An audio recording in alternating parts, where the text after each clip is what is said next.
going with the pronunciation of their pitcher? It's Lizola. Lizola is what the coach said. Lizola. Yeah. Lizola. Forget that second word. Yeah, I kind of just left it out when I wrote it down. Yeah. Otherwise, I'll try and get tricky. No one wants to be tricky on the microphone. No. 3 minutes. Well, I've done all the work. Benjamin should show up any minute. Yep. He's got a keen sense for that. Yeah. His spidey Well, sense. he's used to sucking off the taxpayers' teeth. God's sakes. I have to admit I am too, actually. Yeah, so was I for 25 years. Did you teach? Oh, yeah. Yeah, I thought so. We had this conversation. Yeah. That's why he has senior. I taught community college. He teaches the He's big U. boys. Yeah, Well, you yeah. guys are both above me. I'm just a lowly K through 12 educator. I'll be the principal next year. Isn't that crazy? Really? I went to the dark side. Oh my God. Administration. I've seen it ruin people. I'm already feeling the stress and I haven't even started yet.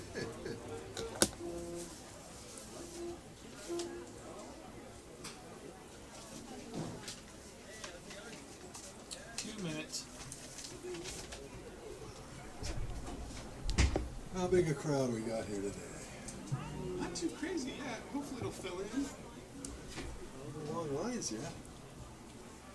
Got a good crew down right field, I think. Yeah, that's City of Arcata. Oh, City Arcade. Yeah. Yeah, and they have a lot of people over there, so that's good.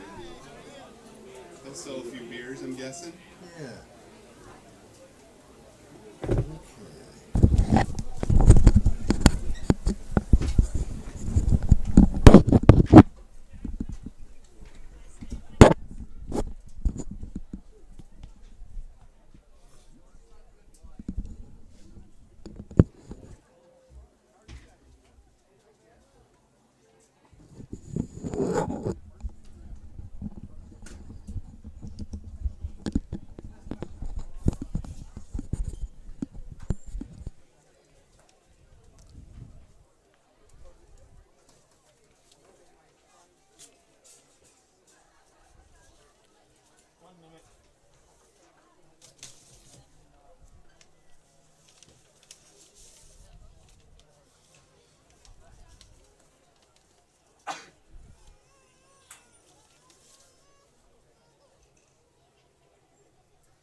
Didn't Matt Hernandez play for us last year? Yeah, that's what I was just asking Liam today. Yeah, I'm pretty sure he did. He doesn't show up in the roster at all, but they say he's 15. arriving Yeah, soon. yeah. Pretty sure he did. We need to check that. We can check that out. 5. Go. Good evening to you. No, good afternoon to you, wherever you may be in this glorious county. Humboldt Crabs Baseball is on the air, and I'm Hope Holcomb, along with my broadcasting buddy who is sure to arrive within the hour, Benjamin Schaefer, the professor. And we're coming to you from the Don Turbush announcer's booth high atop the Arcata Ballpark, located just a block from the historic plaza in downtown Arcata. And today, the finale of a 3-game set between the California Expos and the Humboldt Crabs. The Crabs have won both contests, Friday night and Saturday night, but both of them went to the 9th inning. The Expos do not go gently into the night. We'll see how they go into the day, but they put the tying runs on base in both contests, only to have the Crabs shut them down and preserve victories, their 6th of the season, against a single setback. So they're going for their second series sweep of the year. Again, their only loss coming against the B-52 Bombers, who are also doing very well. Last night they clobbered the Sacramento M's. And we'll be seeing the M's a little later this season. They are going to be a replacement for Top Speed Baseball, which had to cancel out after the schedule had already been printed. So the M's generously decided that they would come and play us, so we're looking forward to that. Nice day at the ballpark today. We do have a little breeze, a breeze blowing rather briskly toward left field. And that could have an impact on some balls hit in the air today. The ball generally carries better at the Arcata Ballpark in the daytime, nighttime we'll have that fog roll in and the air get heavy, thus more difficult to hit home runs. Last night we didn't need to wait for any fog. We had some rain during parts of the ball game, and then it turned beautiful from about the 4th or 5th inning on. And today we've got a mixed sky, a lot of clouds above us. I do see some blue sky there, but I thought we were going to have more sun than we did. About half an hour ago it was sunnier, so it's going to probably play peekaboo for us this afternoon, but a very pleasant afternoon. A lot of folks here in short sleeve shirts to take in the summer game, although I guess officially we haven't reached summer yet, but I think it's coming next week, the official beginning of summer. We always consider summer beginning when Crabs baseball starts and the Crabs take the field, usually around the 1st or 2nd of June.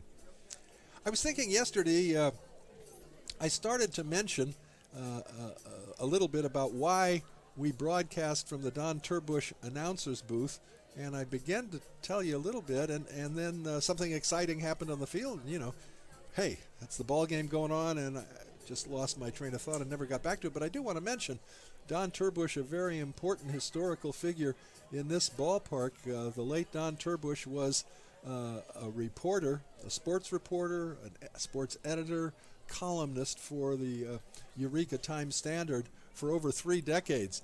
In addition to that, he was the ballpark announcer for the Humboldt Crabs. While he would come here to cover the game for the newspaper, he would also take the responsibility of being the ballpark announcer, and he did that for decades. And he was very much a beloved figure in Eureka sports and, of course, in Eureka sports writing. I was fortunate to have the opportunity to meet Don before he passed, and so the booth has been named rightfully in his honor for the contributions he made for 3 decades to the Humboldt Crabs. They're watering the field down now, and it's nice to have them have to do that. Friday night they were sawdusting the field to prevent puddles from occurring around home plate and first base and the pitcher's mound. But today the field is in tip-top shape.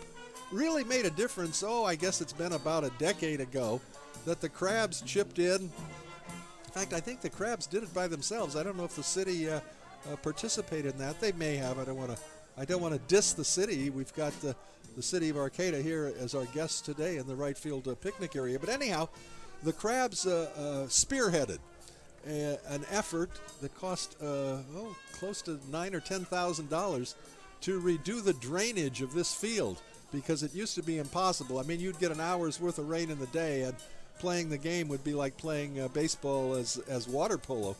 And the drainage system that they put in has made a tremendous difference. Now, of course, you can still have rainouts. You'll see even in major league parks, there are limits to what a grounds crew can do, and we've had just outstanding ground crews in the years that we've been broadcasting the games here at the park. They take great pride in making this a gym of a ballpark, and certainly a gym for players to play on. So their work is kind of never-ending, and they have a beautifully manicured field for which the players can romp around. I do see my broadcasting buddy picking up his 3rd tardy of the summer in only our 2nd week of play. Welcome to the booth, Benjamin. I think I'm tardy if the first pitch has been thrown. I see. All right. Otherwise, I'm right on time. Benjamin tells me the difference. I have trouble. I should take notes on it, but he tries to tell me the difference between a worker bee, that's me, and a king bee, that's Benjamin. You see? Yep. And the worker bee has everything prepared by the time the king bee arrives, and therefore can enjoy the contest in his spiffy new hat. It is a very cool hat. Thank you very much. That. What did that cost? $25, $30? I think it was 20. I think it was 23. I don't know. Yeah, it's very nice. But yeah, then I got my crusty pin. See on the. Oh yeah, you are Yeah. geared and ready. I'm ready. I just finished talking about why the announcer's booth was named after Don Turbush and his contribution to sports in Southern California, and then we're talking about the weather and just kind of passing time until we could get your astute analysis as to where we stand after 7 games in the season. I think we have it looks to me like we have a pretty darn good team so far. Pitching's been great. The bottom of the order is not hitting yet, but other than that, I mean, so I'd say the offense is probably not on 6 cylinders at the moment, but definitely the defense and the pitching are there. Yes, absolutely. And we've got some hitters. And we've got some reinforcements. Burks for sure. And I talked to I talked briefly before I came up to the booth to Jeremiah Burks, and I said, we've had some complaints about you, Jeremiah. And he said, yes. I said, yeah, I got a call from the Society for the Prevention of Cruelty to Baseballs. Yeah, really. And they said, I said, when you hit that triple last night, we could hear the ball say "ouch" all the way up in the booth. I mean, he blistered that ball last night. He has just been punishing the ball. He's got. How many hits does he have total? I don't know, but they're all for extra bases, I think. Not all of them, but a great number of them. I'm trying to look. He has 7 hits, 2 doubles, 3 doubles. No, 3 doubles, a triple, and a home run. So right. 5 of his 7 hits have been for extra bases. And he walks a ton too. He's got 6 walks, and that leads the club. So his on-base percentage must also lead the club too. And so does his OPS, I'm sure. Yeah, absolutely. Yeah. For those of you not familiar with some of the terminology, and some of it's, recent within the last decade or so, OPS is a combination where you combine a player's on-base percentage with his slugging percentage. And I guess you'd have to say, in most cases, someone with a very high OPS would be one of the superstars of the game. Absolutely. There's somebody who's going to knock in a lot of runs. And get on base a lot. Okay, let us give you the lineup for the visiting California Expos. Leading off will be the center fielder, Michael Workington, and he's had some good at-bats here at the ballpark. Batting second, the third baseman, Eddie Pena. Batting third at shortstop, Loigan Poisol, and boy, has he been outstanding with the glove. At first base, hitting cleanup will be Colton Worthington. Batting fifth in left field, Eric Charles. Hitting sixth at second base, Andrew Renteria. Batting seventh in right field, Alec Amerzian. Batting eighth and serving as the designated hitter this afternoon, Conley Biglione. Doing the catching, and I think we mispronounced his name yesterday. Apologize for that. I believe the correct pronunciation is Yodai, Y-O-D-A-I, Yodai Nakamura. Nakamura doing the catching, and he will be receiving the tosses of Esteban Lisola. Lisola, the starting pitcher for the Expos. And now, to give us the lineup of the Humboldt Crabs, man who I think has brought his broom for the sweep, the Professor Benjamin Schaefer. Thanks, Hope. Patrick Chung will lead off at second base. R.J. Hesse will be the catcher and bats second. Jeremiah Burks in center field bats third, and Ryan Myers will bat cleanup at first base. Devin Lehman at third base bats fifth. Kyle Blakeman will be in right field and bats sixth. Anthony Enwia will be the DH and bats seventh. Chase Fernland in left field bats eighth. Jack Crowell at shortstop bats ninth, and on the mound, it's Wyatt Tucker. And did you already give them the stats on Wyatt? I did not do that. So, let me see what we got here. Wyatt Tucker, you'll recall, local folks will know, was a Wyatt Tucker, fine pitcher for Arcata High School before going to college. Let me see. Has pitched 5 innings. He gave up 3 earned runs.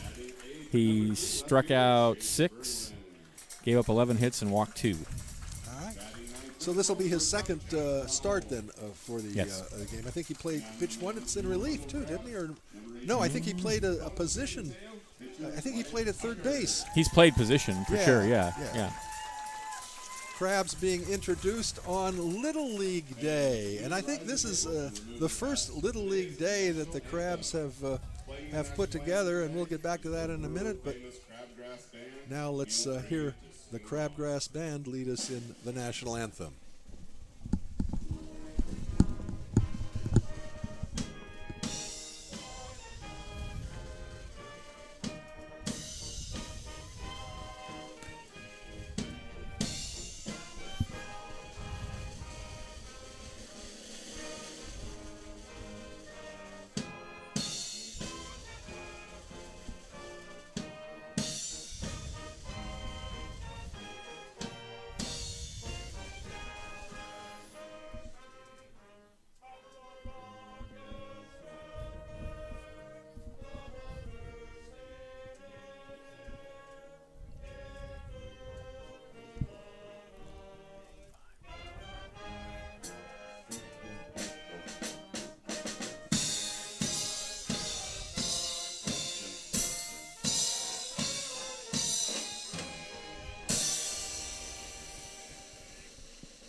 Gordon Johnson and the world-famous Crabgrass Band providing our national anthem this afternoon.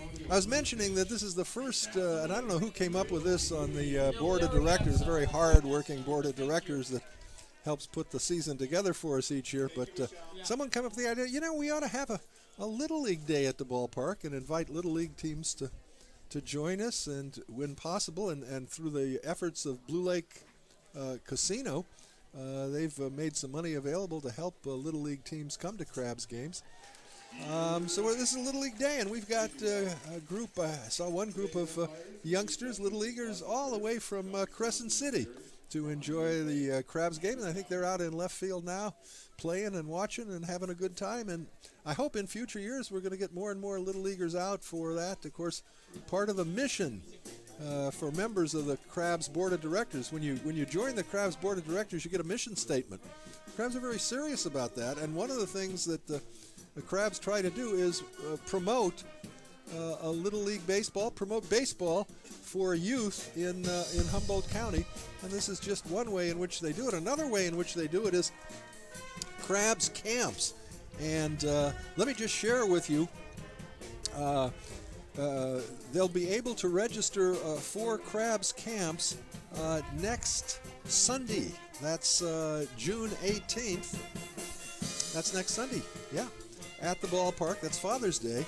And we will have a Crabs board member, Michelle Butler, and staffer Chet Sterling will be taking applications for Crabs camps on June 18th here at the ballpark.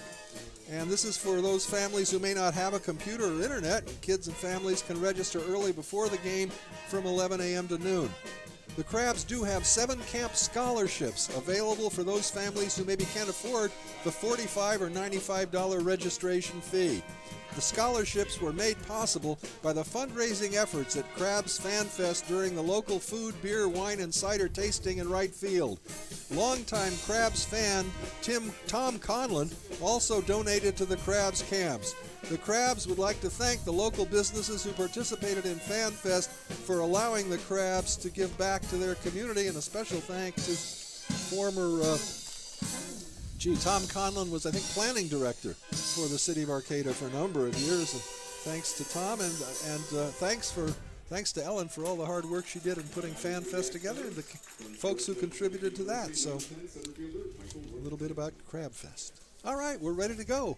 On the mound for the Crabs, right-hander Wyatt Turner. Stepping into the batter's box is Michael Workington.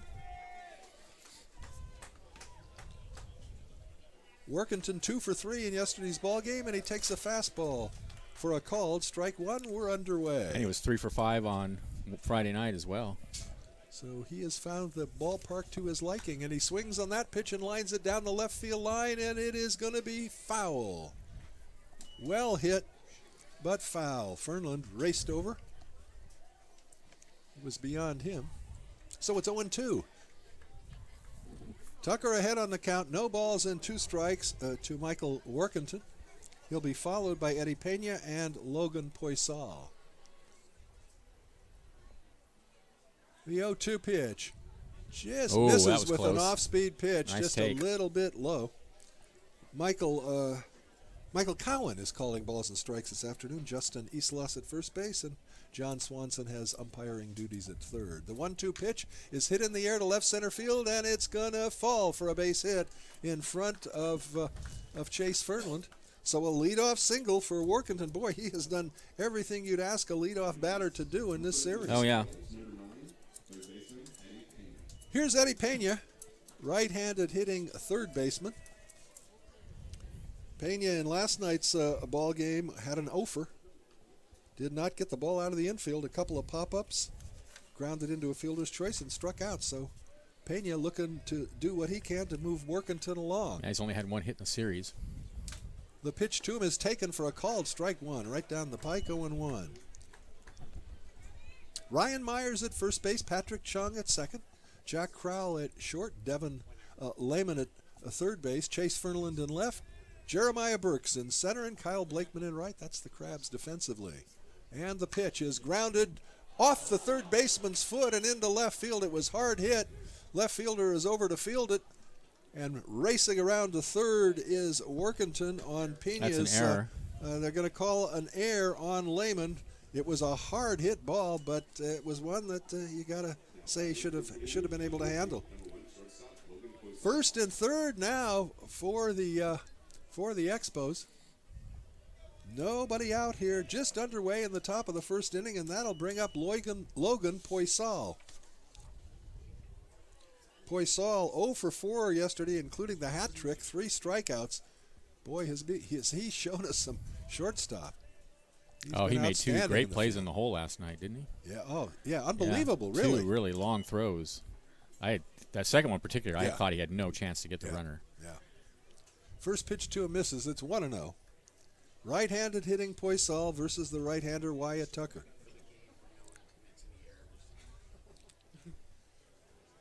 Working from the set, of course. The pitch.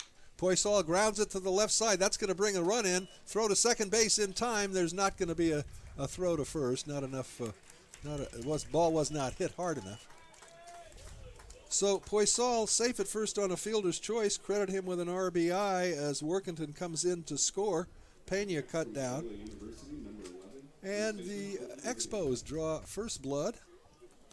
1-0. Poisal on at first, and Colton Worthington coming to the bat. Worthington 0 for 4 in last night's ball game. Right-handed hitter. Tucker looks into Hussey, and the pitch is lined foul. Just past the dugout of the visiting Expos.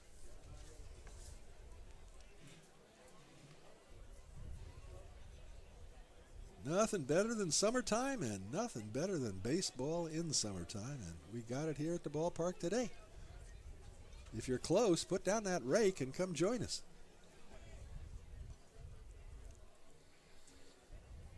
The next pitch, swung on and grounded weakly to the shortstop. He's got it. He goes to second for 1. The relay to first is not going to be in time. The ball, again, not hit hard enough for him to be able to turn the double play.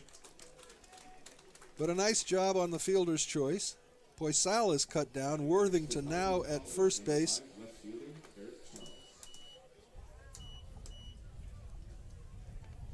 And that'll bring up Eric Charles, left-handed hitting left fielder.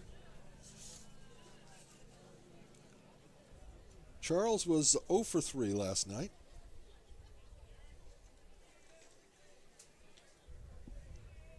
Tucker comes to the plate, and Charles takes a fastball just a bit outside, 1-0.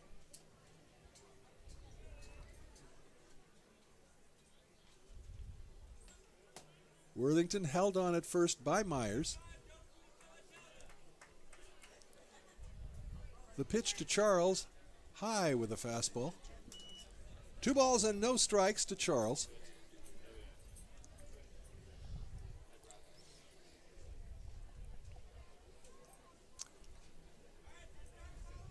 Tucker at the set. His 2-0 pitch. Misses again outside. 3 balls and no strikes. Any runs scored this inning as would be unearned, as the one that has already been plated is. Tucker should be sitting on the bench. The 3-0 automatic is right down the pike. 3-1 to count.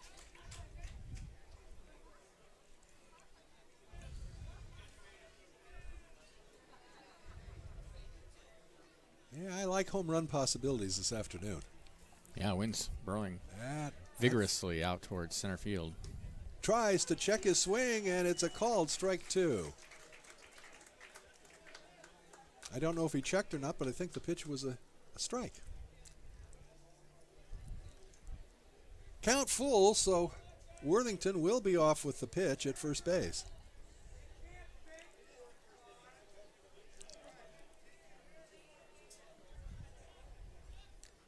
All right, Charles back in the batter's box. Tucker is ready. Wyatt's 3-2 pitch. Fouled straight back. So we'll have a do-over. 3-2.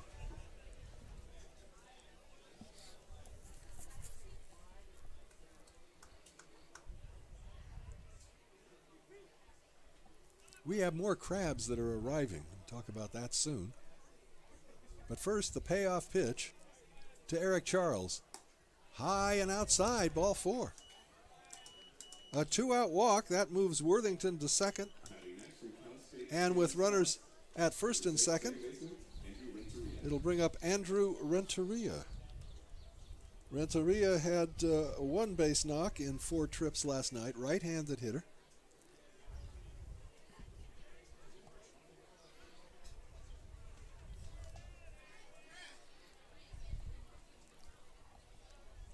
Tucker at the set. Wyatt comes to the plate, and it's taken for a called strike 1, inside corner. 0-1.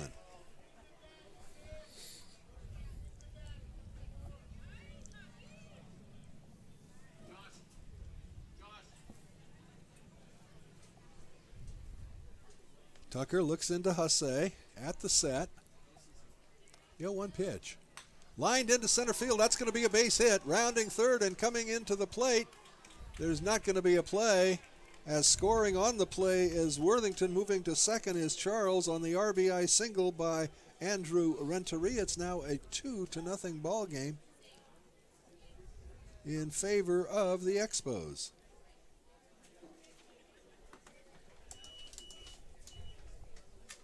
That'll bring up Alec Amerzian. We saw him in a substitute role, I think. Yeah, and I think he started Friday night. He did. He started Friday night. He was 0 for 4. All right, and he came in, I believe, last night for Biglione at some point. He did, yeah. They've right been field? switching off, yeah. And he struck out twice last night. One of each variety. So he's looking for his first base hit of the season, of the series. Crabs certainly hope it's not now. There's 2 runners on, 2 gone. The Expos thirsting for more, trying to prevent a sweep. First pitch is a fastball that rides high, 1 ball and no strikes. Amerzian, the 7th batter to come to plate for the Expos here in the top of the first. The 1-0 delivery. That's laced into left field, coming in on it and playing it on a hop is the left fielder, rounding third and coming to the plate. Runners now going to third. The throw there is not in time. Sliding under the throw is Renteria as Charles comes in to score on the single by Amerzian. And here comes Robin Guyver to dispute the play at third base. That was a very close play. It looked from here it looked like they had him, but it's hard to tell from up here. Robin is arguing that the third baseman, Lehman, tagged the runner before he made it to the bag, and now the third base umpire is going to call the other 2 umps together to check on that call, to see if they might have had a better angle than he. I can't believe the first base umpire did, but perhaps the home plate umpire got a good look at it. It was very, very close. I really couldn't tell from here whether he tagged him or not. But Lehman, Devin thought he had, and that was Guyver's argument. And let's see what they rule. No change in the ruling. So the umpires got together and decided the original call by the third base umpire, John Swanson, was right on the money. It's now a 3-0 ball game, and here is Conley Biglione this afternoon serving as the designated hitter, a left-handed hitter, with a chance to really break this thing open. The pitch to him is hit high in the air into shallow left field. Shortstop going out. It's Crowell on the outfield grass who gathers it in for the third out. However, the Expos come up with 3 runs on 1, 2, 3 hits. There was an error and 2 left on base. And at the end of half an inning, it's the Expos 3 and the Crabs coming to bat. You listen to Crabs Baseball, KGOE 1480, Arcadia, Rica.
Welcome back to the ballpark. Thanks to Humboldt Mortgage. Humboldt Mortgage has been committed to helping borrowers find quality financing for over 50 years. If you're buying a home, business, or land, Humboldt Mortgage will get it done. Call Bob Lawton at Humboldt Mortgage, and we had the number for them, didn't we, Hope? I guess we don't. I looked it up last night. Number for Humboldt Mortgage, 445-3027. All right, bottom of the first inning. Crabs already down by 3. Here's Hoke.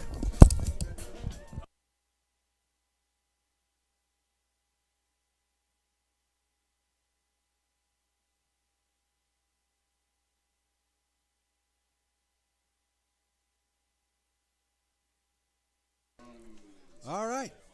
It'll be Patrick Chung, R.J. Hasse, and Jeremiah Burks for the Crabs trying to climb back into it on the short end of a 3-0 count as they come to bat for the first time in the home half of the first. All 3 of those runs, incidentally, were unearned.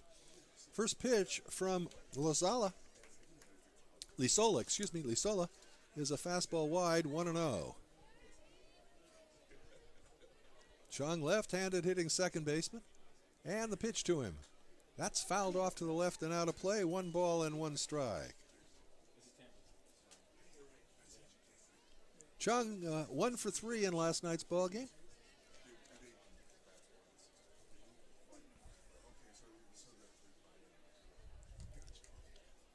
The 1-1 pitch. Fastball is outside. 2 balls and a strike to Patrick Chung. On the season, Patrick hitting at a 320 clip. The next offering is a fastball wide. 3 balls and a strike to Chung.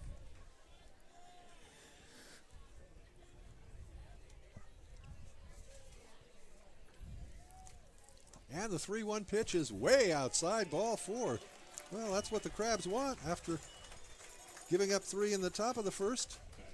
Take some free passes and get some base runners in the bottom half, and that'll bring up R.J. Hasse. Lizola pitched, by the way, in the bottom of the 8th inning on Friday night. I thought so. And he gave up a couple of walks, but that's it. All right. Well, he starts off here with a walk.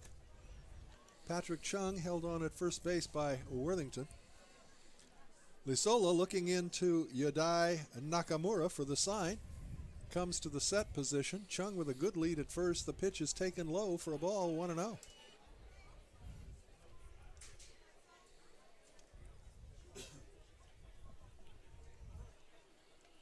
RJ takes a look down at Brad Morgan, coaching at third base. Chung edging off of first. Lizola at the set. And the pitch. It's grounded foul over by the Crabs dugout. Colton Worthington is holding holding Chung on at first base. Andrew Renteria is the second baseman. Logan Poisol at short. Eddie Pena at third. In the outfield from left to right, it's Eric Charles, Michael Workington, and Alec Emerzian. 1-1 the count now to Hasse. The pitch. That's laced into left field, and it's going to be in there for extra bases up against the wall on a bounce. Moving to third is Chung on the stand-up double by Hasse. Chung could not take off. He didn't know if either the left or center fielder were going to be able to catch up to it. It was just to the left of the 394 sign, so one of the deepest parts of the ballpark, and Hasse really belted it. And now the Crabs with runners at second and third. Nobody out in the bottom of the first. Trying to respond very quickly to the trio plated by the Expos in the top of the first. All right, this is shaping up early to be my kind of ball game. Yep, we had my pitcher's duel last night, so let's have a slugfest today, buddy. Love a slugfest. And speaking of sluggers, Jeremiah Burks has been punishing definitely the baseball. Hottest Crabs hitter. Takes a pitch low and away, 1-0. The Expos infield back all the way around. Right-hander versus right-hander. Lazola choosing to work from the stretch with runners at second and third. Majority of pitchers do, but not all. Time is called. All right, Jeremiah steps back in the batter's box.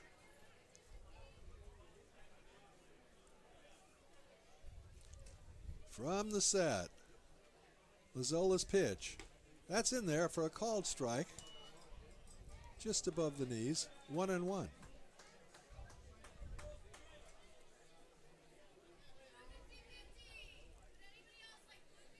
We have a packed house today, Hoke. Oh, yeah. Lazola pitch. Over but low, 2-1. Yeah, absolutely jammed in this afternoon. Great crowd, great day for baseball. Beautiful day. Where else would you want to be in Humboldt County? 2-1 to Burks. Lazola looks into Nakamura for the sign. He comes to the rest. The pitch.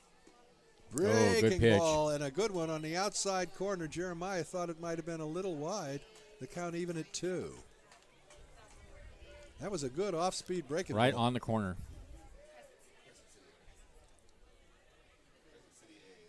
2-2 to Burks. Lazola at the set. The pitch. Just misses outside, 3-2. He has a great eye, too. Yeah, I think you said he's walked Burks, half a dozen he's times walked already. 6 times already, yeah. All right, 3-2 the count. Crab runners take their leads from second and third. Here comes the payoff pitch. It's stalled. That was a Strike called 3. strike. A beautiful breaking ball, curve ball on the outside corner. It was the same one that produced strike 2. So Burks looks at a called strike 3. There's one down, and that'll bring up Ryan Myers. 2 pitches in the same spot. Yeah. Both got him. Yep. Myers comes in with 7 hits in 24 at-bats, including 2 home runs. Right-hander versus right-hander. Myers could tie it with one swing here. Takes a pitch for a called strike 1.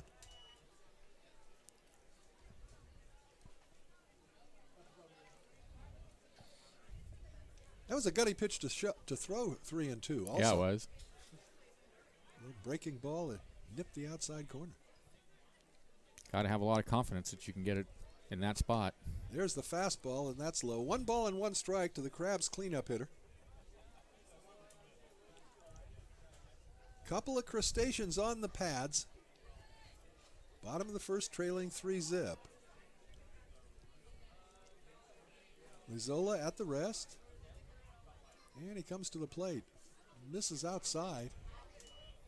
2-1.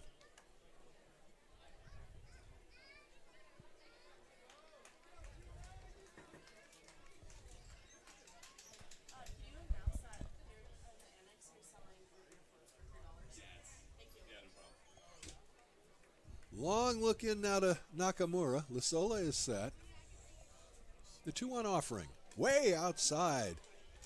Nakamura had to reach for that to prevent it from going to the backstop, and it's 3-1. On deck, another Crab that's doing pretty well with the bat, Devin Lehman.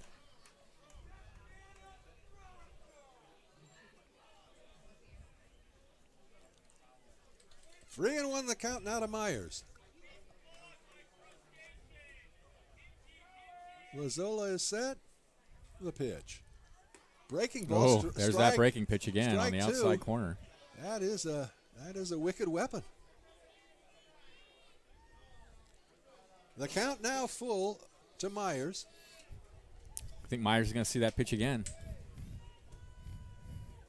Let's see. That's what he pulled on Burks. The 3-2.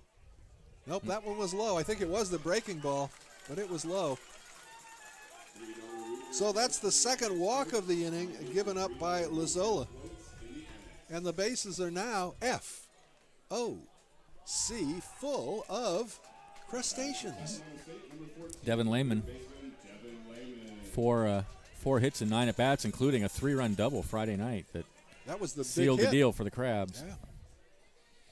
Lehman, left-handed hitter. The right-hander, Lazola, in a jam in the bottom of the first. The pitch to Lehman. It's in there for a called strike. Fastball at the belt, 0-1.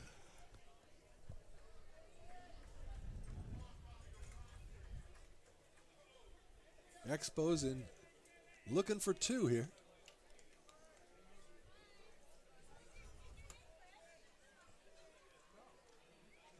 The 0-1 pitch. Fastball in the dirt, blocked by Nakamura. Lazola has been wild with some of his pitches. I missed badly. In the dirt, yeah. Yeah, and on the other hand, he has painted the black on some of those curveballs. 1-1 the count here to Lehman with the bases full and 1 out. The pitch. Inside with a fastball, 2-1.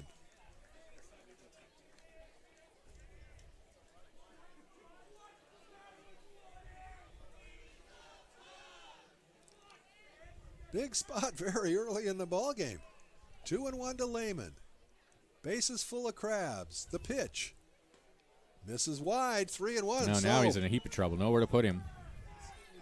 This is the ultimate hitter's pitch, 3-1 with the bases loaded. That pitcher has got to come in or you're going to get an RBI the very easy way.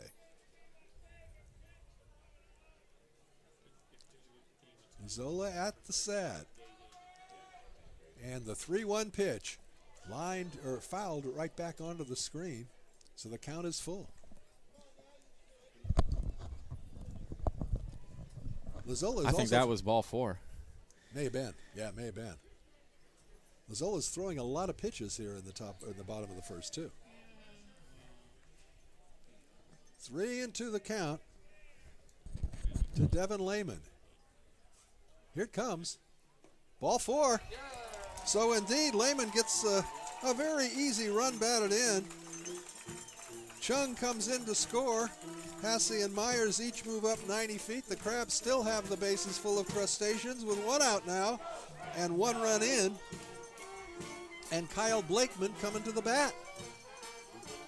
Blakeman, big right-handed hitting right fielder.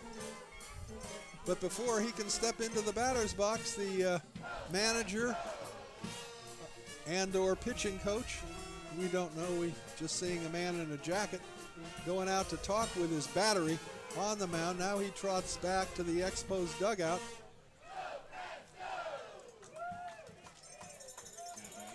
Now a 3-1 ball game.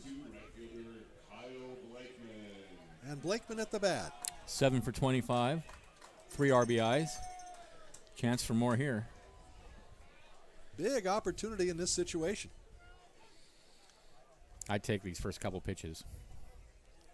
Right-hander versus right-hander.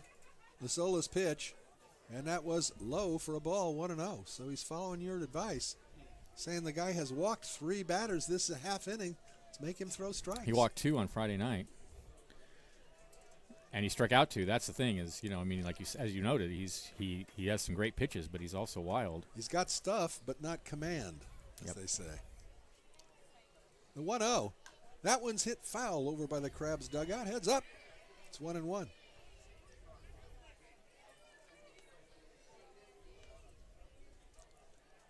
Ball and a strike to Blakeman. Hasse on at third. Myers at second. Lehman at first. Hasse with the only hit in the inning, a booming double. The pitch. That's in there, right down the pike. A ball and 2 strikes now to Blakeman.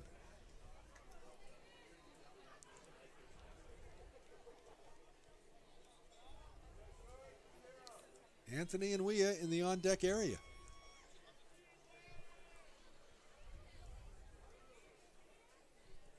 Mazzola from the stretch.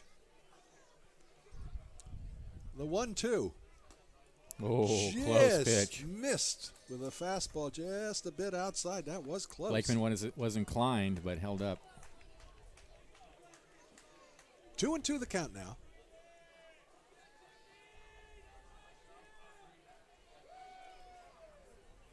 Mazzola's ready. The 2-2 pitch. Misses outside. 3 balls and 2 strikes. No one yet throwing in the Expos bullpen, but you got to think if there's a walk here, there will be.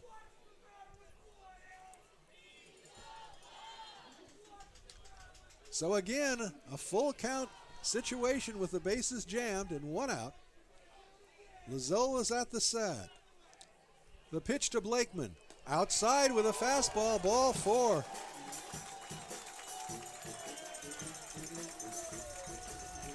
Hasse comes in to score.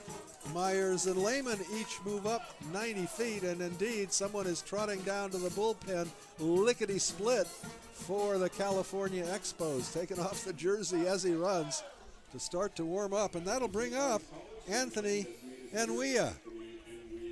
Oh, it's tough to be staked to a 3-0 lead and then come out and walk.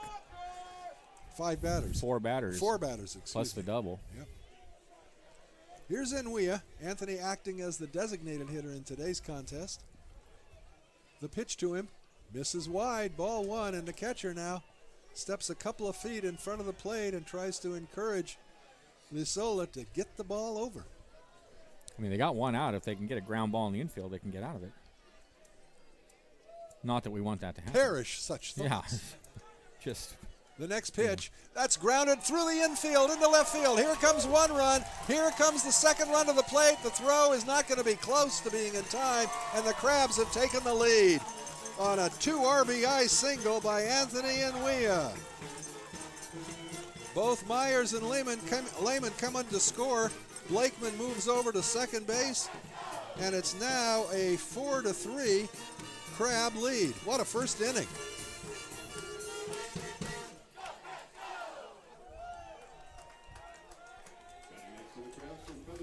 A single, a double, and 4 walks have produced 4 runs. The Crabs looking for more. They got runners at first and second. Still only 1 out.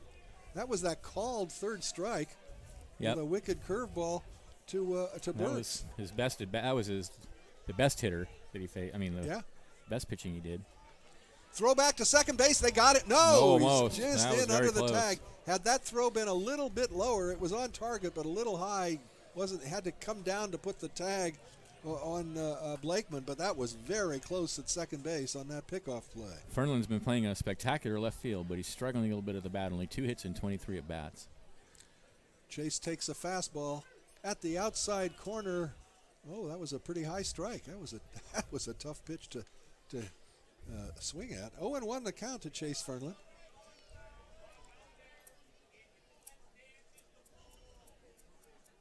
Mazzola's 1-0. That's punched into center field for a base hit. Rounding third is Blakeman. He's going to be held there.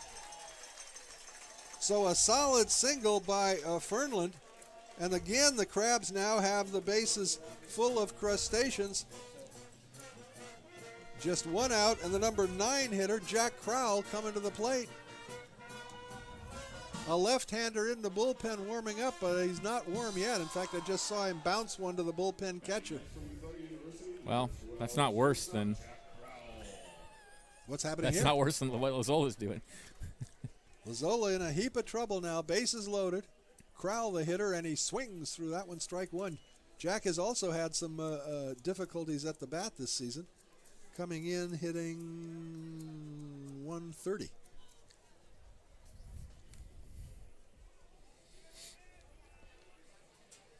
The 0-1 pitch. This is a good block by Nakamura. That one was in the dirt. The count is 1-1. Blakeman at third. And we at second. Fernland at first. 1 out, 4 in. The 1-1 pitch. That's hit hard down the right field line, and it's a fair ball. That's going to score 2, maybe 3. The Crabs are rounding the bases as Crowell moves into second with a stand-up double. The throw to the plate is not going to be in time, and all 3 runs score on a bases-clearing double by Johnny Fox, Jack Crowell. Right down the right field line. That's going to be it for Lazola. Oh, he spanked that one. And the Crabs have erupted in the bottom of the first. They trailed for half an inning, and whoa. 7 runs have come across the plate. 4 walks, 2 doubles, 2 singles.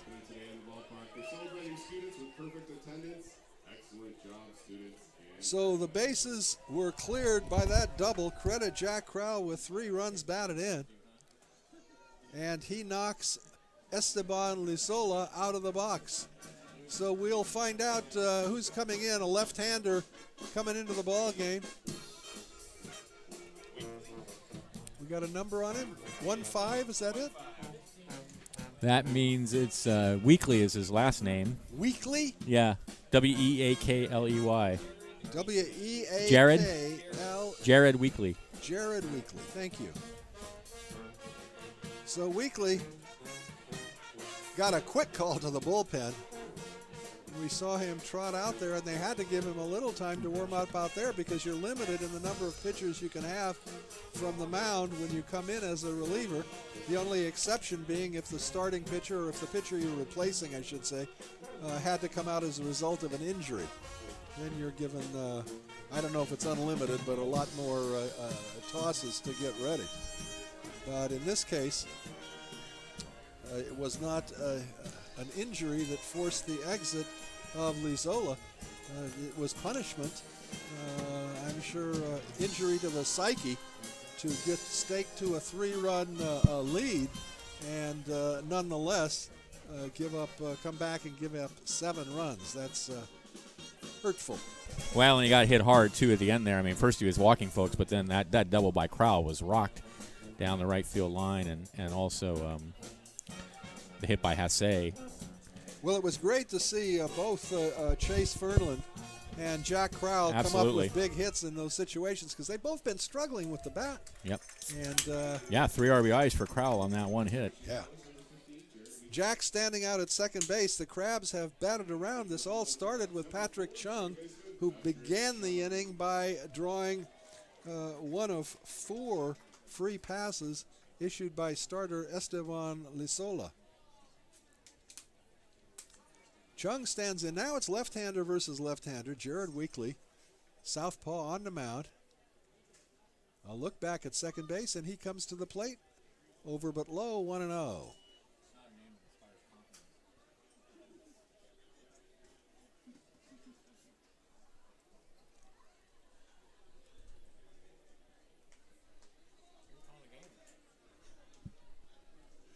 Vicious. The 1-0. Line drive into right field for a base hit. Rounding third and coming home is Kroll. The throw to the plate is going to be cut off. And now it gets away from the fielder. Not enough to have Chung advance any further. So credit Patrick Chung with an RBI single as he greets a reliever, Jared Weekley, with an RBI single bringing home Jack Crowell. And it's now an 8-run first inning for the Crabs, and that'll bring up R.J. Hasse, who really started the hitting off in this inning with a booming double.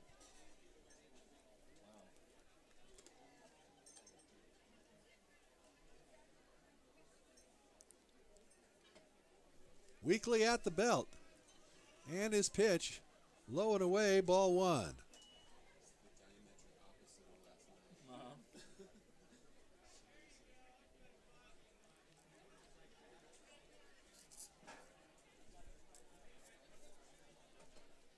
Weekly at the set. And the pitch. Ground or fouled back onto the screen. The count is 1-1 to R.J. Hasse. You know who's sitting in the catbird seat? Got to be Wyatt Tucker. Probably a little upset, giving up 3 unearned runs in the top of the frame, and his mate said, well, we'll make up for that, Wyatt. Let's score a bunch in the bottom half. At the set. The pitch is hit high in the air to right field. It's playable. Emerzian under it, and he gathers it in for the second out of the inning. Chung staying at first base, and with 2 down, here is Jeremiah Burks, who was called out on strikes in his first at-bat. Jeremiah is saying, hey, you can't have a party without me. Let me get in on this.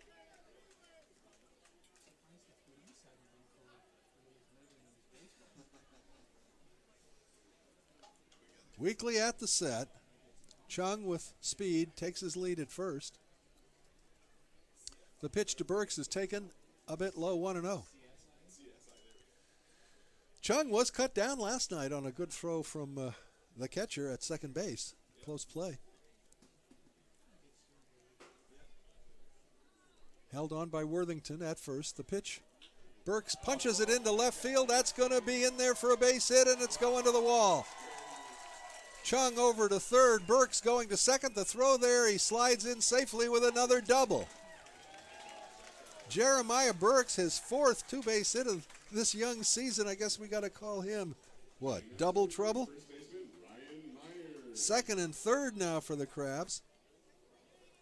And here is Ryan Myers, who walked and scored.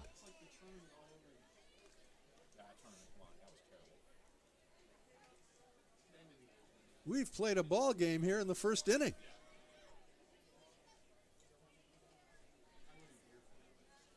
All right, Weekly going to work from the stretch with runners at second and third and 2 outs.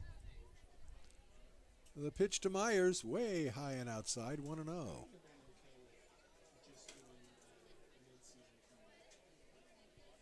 Myers, the lucky 13th batter to come to the plate for the Crabs here in the bottom of the first inning. At the set. Weekly's pitch way outside, 2-0.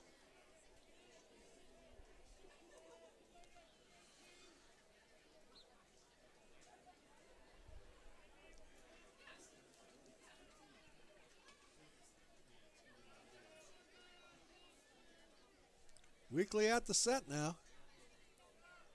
2-0 pitch. That's hit hard into center field, or into shallow center field. Actually, it's going to be the second baseman almost on the outfield grass. He got way under that. I thought he was sending it deep. In fact, the second baseman pulled it in, but the Crabs scored a bunch in the first inning. They had, what do we got there, 8 runs on how many hits? How many hits? 6. 8 runs, 6 hits, no errors, and the Crabs now lead by a score of 8-3. You're listening to Crabs Baseball, KGOE 1480 Arcata, Eureka.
Yadai Nakamura to lead it off for the Expos in the top of the second inning.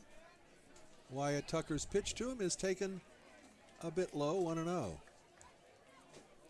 Nakamura, the number 9 hitter in the Expos order. Then we go to the top, and Michael Workington. Ground ball foul over by the Crabs bench. A ball and a strike to Nakamura. The Expos with 3 runs in the top of the first. The Crabs an 8th spot in the bottom. The next pitch, a curveball, and excuse me, ground ball that the pitcher, Tucker, gathers in and races to first base himself. You don't see that too often on a scorecard, 1 unassisted. So Tucker, who is a good athlete, of course, he has pitched, he has played in the infield. I don't know how many sports he played at Arcata High, but anyhow, he showed us some speed on that play. 1 down, and we go to Workington. Let's see if anybody can get this guy out. Fastball rides high, 1-0. Workington has worn out Crabs pitching in this series. He led off this ball game with a base hit and scored a run. There's a high pop-up in foul territory off to the left and in the crowd. And it is a crowd today. We had a less than stellar turnout last night. Wasn't all that beautiful today. Gorgeous day for baseball. There's a curveball in for a called strike 2, and it's 1-2. Yeah, I think we had about 444 last night. We're going to have, I bet we get near 1,000 today. Swing and a miss. Workington finally retired, and there are 2 down. That's the first strikeout of the ball game for Wyatt Tucker. And that'll bring up Eddie Pena. Pena, right-handed hitter. And the pitch. Swing and a miss, strike 1.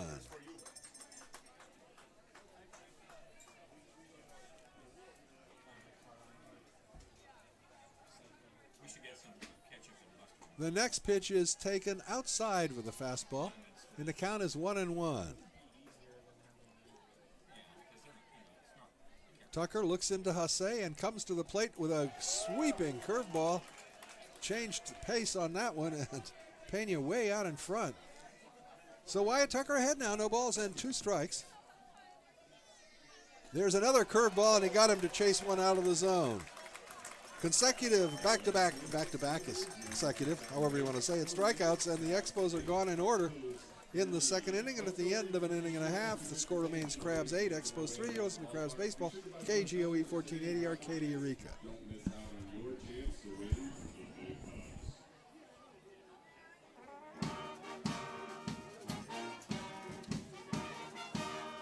Well, I could get you a burger. I don't know how much wine is. They're bringing a burger. Yeah, but it won't be dressed. Well, you can have it. You can When it have comes it. up here, I'll go dress it for you. Oh, no. Take a minute. I'll just get a pizza. Do you have pizza down here today? I'll get a I don't really want your burger either. Oh, you were just giving me gas, huh? I'm happy to go put some on it for you. I'll take a minute. See, you and Trump, we just need to call your bluff. No, you need to do more than that with Trump. Yeah, you're right. Personally harder than we need.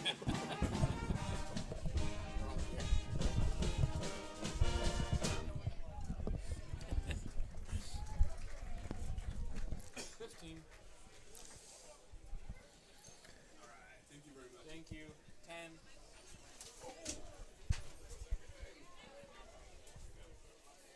Five.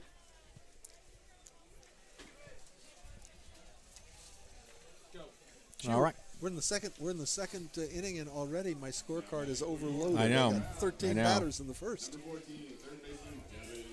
Devin Lehman to lead it off. Walked in a run in the first inning. Who didn't? Yeah, some easy RBIs and some good ones with some hard hits as well. First pitch is inside, 1 ball and no strikes to Lehman. In the first inning, he faced Esteban Lisola, who did not last long. Now he's facing the left-hander Jared Weekly. So lefty versus lefty. Lehman grounds it foul down the first base line. First baseman over to pick it up. Benjamin was razzing me on my last call. He said he didn't know that a second baseman could catch a ball in the outfield. Well, No, I didn't say that. he had 1 foot on the grass. We call that center field. I said I never heard center field described. I never heard second base described as center field before. Oh. That's what You probably don't know much about how they Shot. score touchdowns in this game either. Fly ball into right field. That's going to be in there for a base hit. Played on a hop by the right fielder and quickly hustled back in. So Lehman with a leadoff single. But to be fair, you are technically right. I mean, technically, second base is very shallow center field. Very shallow. And home plate is even more shallow center field. Yes, it's the ultimate shallow center field. All right, here is Kyle Blakeman. Kyle was one of those walk RBI guys in the first inning. Lehman takes his lead at first. And the pitch. 1-0. I can't believe that anyone's going to steal in this game. No. Not at this point.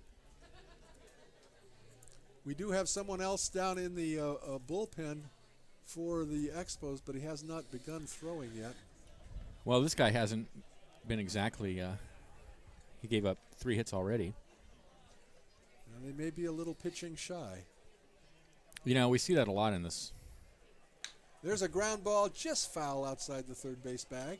We see that a lot in these weekend series. Teams come in and often on Sunday they're depleted of pitching. Yeah. And that, or the other thing we see is they save their best for Sunday, and then the Crabs get shut down. But the other thing we see more often is that they're depleted on Sunday and they don't have a lot of pitching, and then we see some blowouts. Yeah. Well, the first 2 games in this series were anything but blowouts. I'd say the Expos have acquitted themselves very well in this series. And let's be clear, it's not a blowout yet. I mean, we're talking a 5-run lead. That's early. No, it's yeah. Early. 2 balls and a strike now, the count to Kyle Blakeman. Lehman on first, nobody out. Bottom of the second, Crabs up 8-3. Weekly at the set and the pitch. Ground ball to the shortstop. He backhands it. Throws to second for 1. The relay to first not in time. A fine play again by Logan Poisal at shortstop. That was a hard hit ball. He had to backhand pivot and throw to the second baseman Renteria covering on the play. So Blakeman safe at first on the fielder's choice. Lehman cut down. There's 1 away, and that'll bring up Anthony Nwia, who had a 2-run RBI single in his first at bat. That was only the second Crab hit to that point. And then 3 consecutive hits after his. And we a big right-handed hitter. Way outside and high with I don't know what that was. It was a pitch that got away from him, whatever it was. Lots of folks here on Little League Day.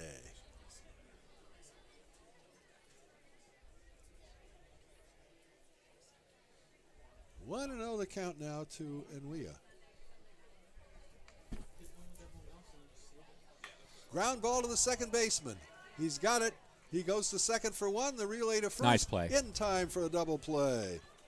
A 4-6-3 twin killing, and that'll do it for the Crabs in the second inning. No runs, there was a hit, no errors, and nobody left. And at the end of 2 now, it's the Crabs 8 and the Expos 3. You're listening to Crabs Baseball, KGOE 1480 Arcadia, Eureka.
right, and you may be crazy if you don't make it out to a ball game at the Arcata Park this summer. Top of the third inning. It'll be Poisal, Worthington, and Charles for the Expos, trailing 8-3. They got 3 runs in the first inning, 3 unearned runs in the first inning against Wyatt Tucker. But then the Crabs answered with 8 of their own in a big second inning that just seemed to go on forever. And here we are now in the top of the third. And the first pitch to Poisal is in there for a called strike. 0-1 the count. Here's the pitch. Ooh, way out in front of a breaking pitch, and it's 0-2. Nice pitch.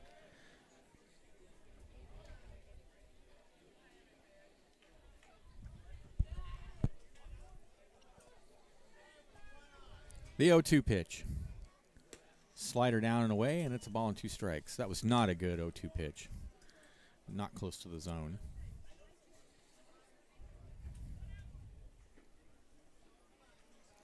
The 1-2. That one's fouled up against the screen. Another breaking pitch. 3 runs, 3 hits, no errors for the Expos. 8 runs, 7 hits, 1 error for the Crabs.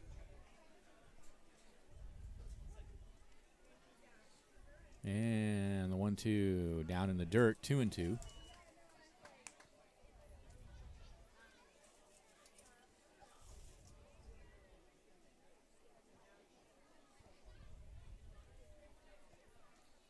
Tucker comes home 2-2 with a fastball that sails high. So a full count to Poisal, who hit into a 6-4 fielder's choice in his first at bat. A beautiful day, a beautiful crowd at the Arcata Ballpark. Here's a 3-2 pitch.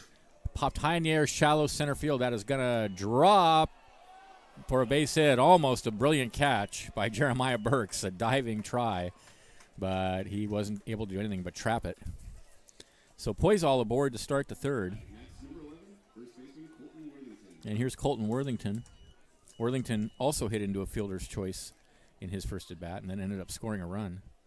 One of 3 unearned runs that the Expos got in the first inning. So Poisal dancing around off first there.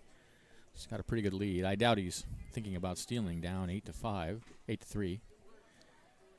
And here's the pitch, and that's lined in the right field. That's going to be a base hit. So here come the Expos now. First and second, nobody out. For Eric Charles, walked in his first appearance.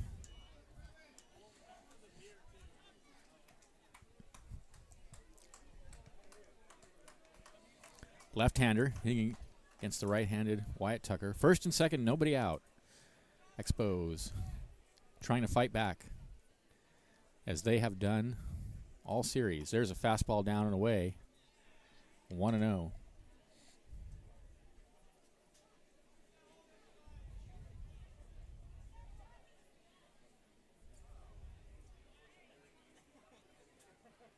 The 1-0. Fastball misses way outside. 2-0.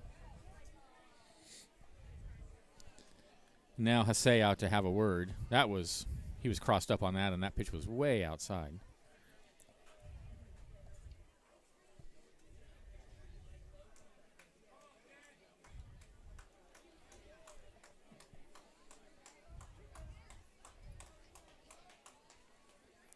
All right, 2-0 the count. Poisal at second, Worthington at first. Tucker from the belt. Checks second. Again, and deals. And misses high with a fastball. So 3-0 now, and he's on the verge of getting himself into some serious trouble with nobody out here in the top of the third inning.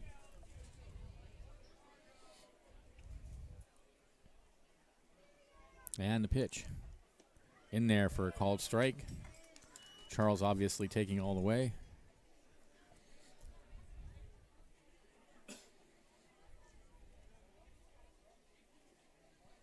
Three and one.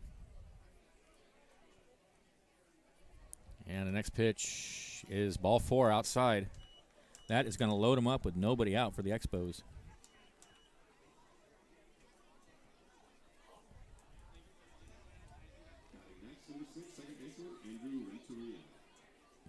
Here's Andrew Renteria, the second baseman. He singled in his first at bat. Drove in a run. Bases loaded, nobody out.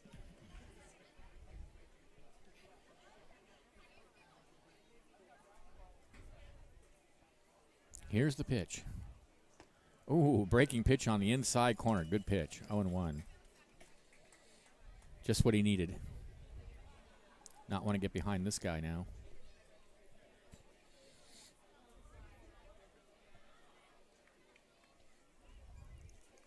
The 0-1. Ground ball to third. He's going to come home for the force there. They're going to go back to first. Not in time. Nice play, though, by Lehman to come home on that. So Poisal is forced 5-2 for the first out. Everybody else moves up 90 feet. Renteria aboard on the fielder's choice.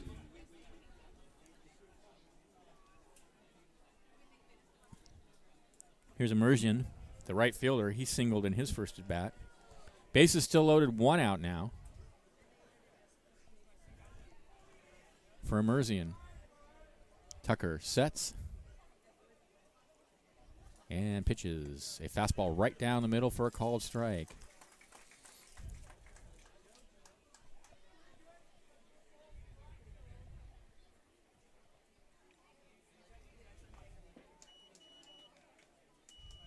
The 0-1 in there low. 1-1.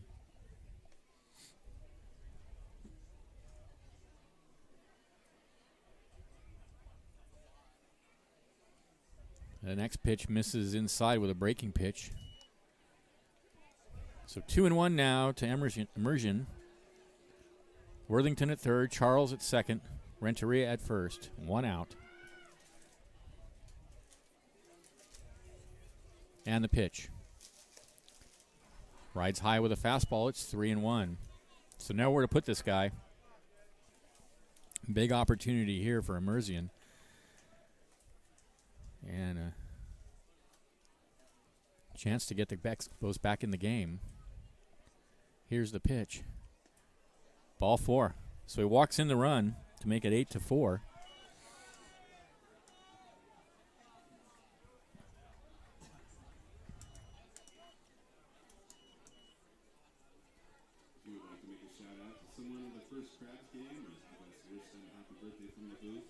And here's Biglione. Popped to short in his first at bat, and now the whole infield is out on the mound.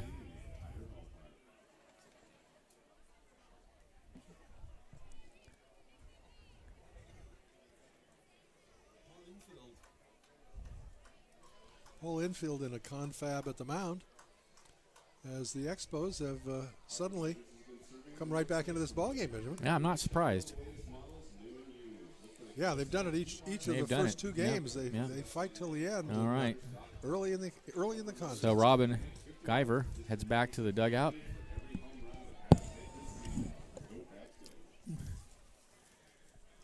Bases loaded, 1 out. Here's Biglione. Popped to short in his first at bat.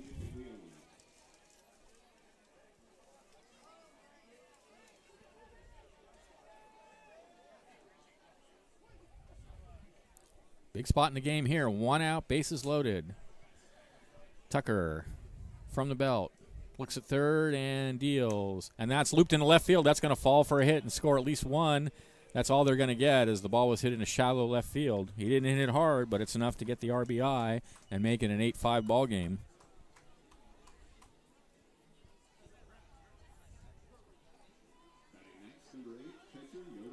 Base is still loaded. Here's Nakamura, the catcher.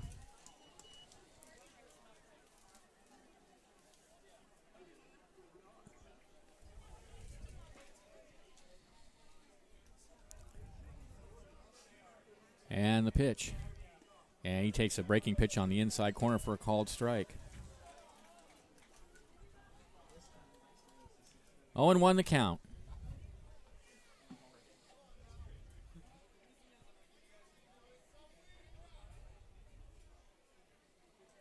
Ground ball foul towards the Crabs dugout.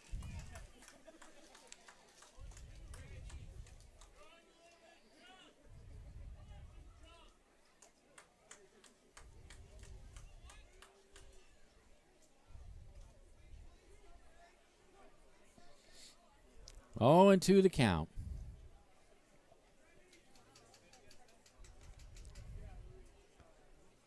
And the pitch. In the dirt, and it gets away from Hasse, but no advance.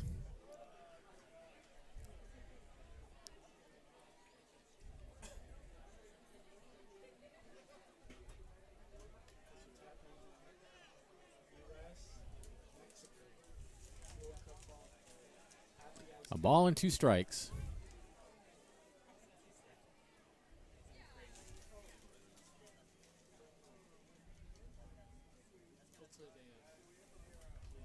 And the pitch. Ground ball is short. Should be 2. Over to second for 1. Back to first, and the Crabs pull off the 6-4-3 double play at the end of the inning. But the Expos get a couple of runs on 3 hits. There were no errors and 3 left, and at the end of 2.5, it's 8-5 in favor of the Crabs. This is Rock'em Sock'em Crabs Baseball, 1480 KGOE.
Welcome back to the ballpark.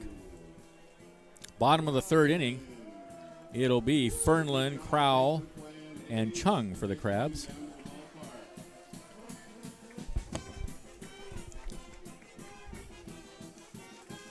Against Jared Weekly. Is this still Jared Weekly? Yeah.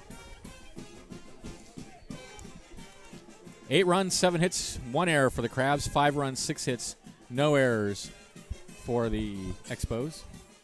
A good ball game, another one at the Arcata Ballpark. Now batting for your Humboldt Crabs, number 3, left fielder Chase Fernlin. Here's Chase Fernlin, RBI single in his first at bat. Or actually, it was not an RBI single. It was a single that loaded the bases. Part of that big 8-run inning. And he takes a breaking pitch on the outside corner for a called strike. It's 0-1.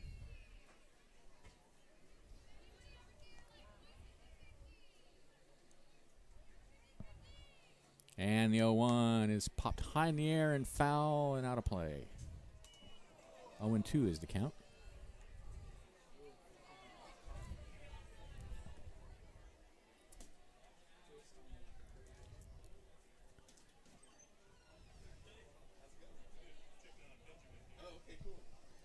The 0-2 misses way outside, 1-2.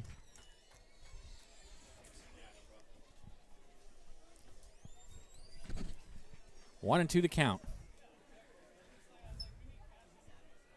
Weekly into the windup, and the pitch sails high and away. 2-2.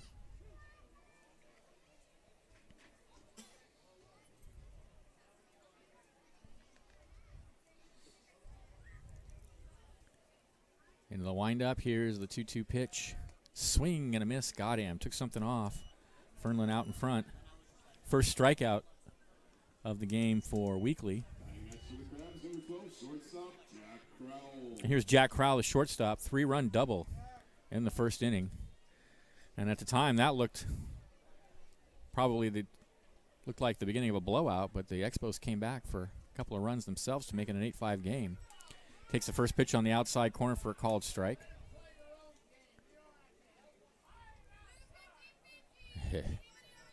Here's the 0-1. He squares to bunt and takes the pitch outside.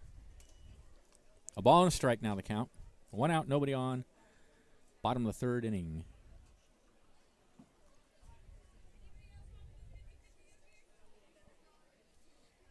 And the 1-1 in the dirt, 2-1.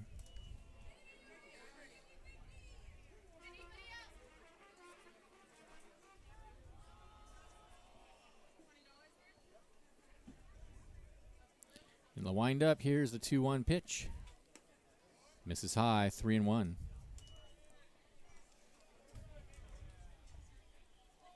Haven't seen Krusty lately. I wonder if Krusty will be with us today.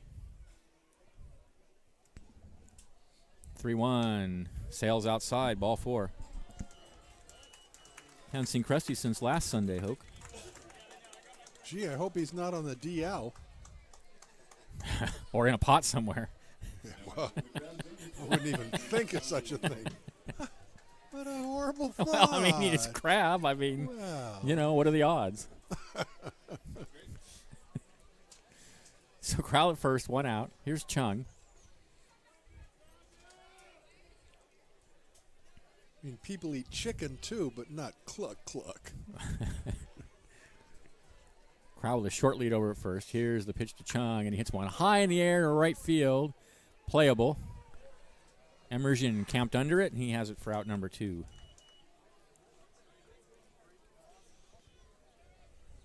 So here's Hasse. Doubled and flied to right. Now batting number 22, R.J. I enjoy visitor player names. And I was just thinking if the right fielder hit the winning hit for the Expos, what would that be called? I don't know. Really? Immersion. Do I have to know? Immersion therapy. Oh, that would be terrible. Let's hope that doesn't happen. So you don't have to say Sick. it. Here's the pitch. Fastball away and a fake throw down the second. I have these sick thoughts, doctor. They just come to me. Yeah. Well, it's the punting. It's really the punting that's the Worst. problem. Yeah, I mean, Immersion you're fairly therapy. normal other than that. Want to know the count.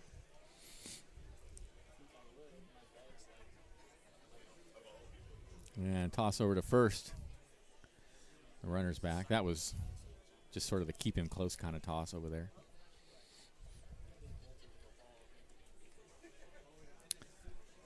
Want to know the count to Hasse. Crowell over at first. 2 outs.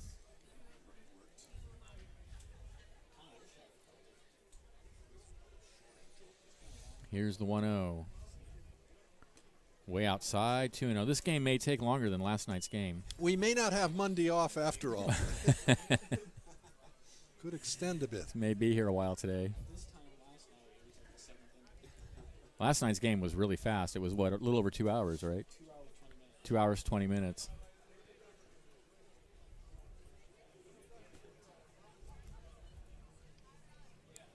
Two and 0 the count. Here's the pitch. Runner goes. The pitch is in there for a strike. The throw down to seconds. Not in time. So Crowell has a stolen base.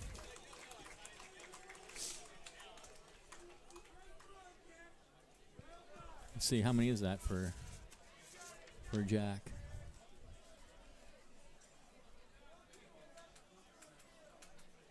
That's his first. So Crowell in scoring position now with a count 2-1 to Hasse. And here's the pitch. Line foul up against the screen. 2-2. Hasse wears number 22. That's the number 1 of my all-time favorite players. Jack? Jack Clark. I mean, no, Will Clark. Will Clark. I had the wrong Right, wrong Clark. Jack Clark is definitely not one of my favorite players. Will Clark was.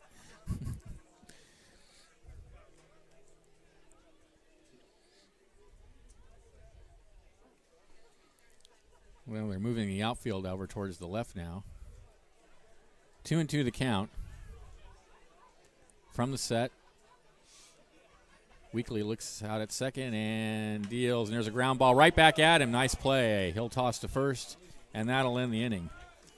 No runs, no hits. There were no errors and a runner left, and at the end of 3, Crabs 8, Expos 5. This is exciting Crabs baseball, 1380 KGOE.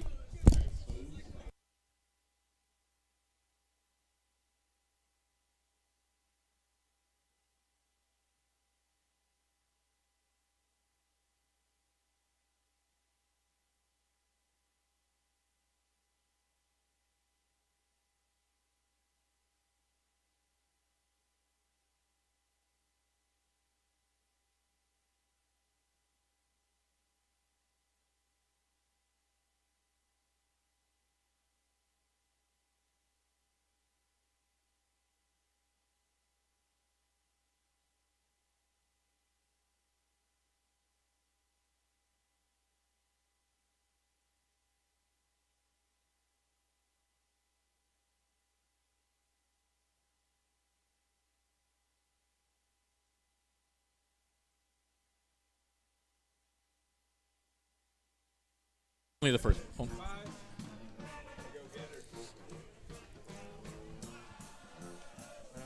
Whether you want a chicken pot pie made from scratch or a decadent slice of chocolate silk pie, Slice of Humboldt Pie will satisfy any craving. They're open every day, and Crabs fans and players can get 10% off on Mondays just by wearing your Crabs gear. That's tomorrow. Slice of Humboldt Pie is located just off the Arcata Plaza at 828 I Street at Bittersweet. I Street at Bittersweet at 828. That's Slice of Humboldt Pie, and it is delicious. All right, heading into the top of the fourth inning. Crabs with an 8-5 lead in Benjamin's favorite, a slugfest at the ballpark. Oh, yeah. And for all the action, here's Benjamin. Thanks, Hope. Now batting for the Expos, number 10, Michael Workington. It's Warkentin, top of the order for the Expos. Warkentin, Pena, and Poisal. Trailing 8-5. Wyatt Tucker out on the mound for his fourth inning of work, and the first pitch is a breaking pitch in there at the knees. A nice one for a called strike. 0-1.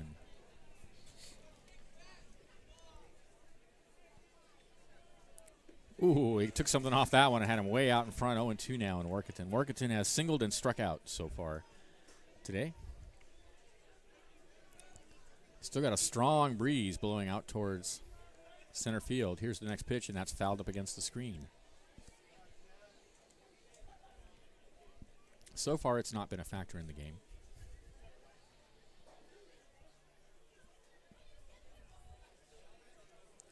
The 0-2, down low, 1-2.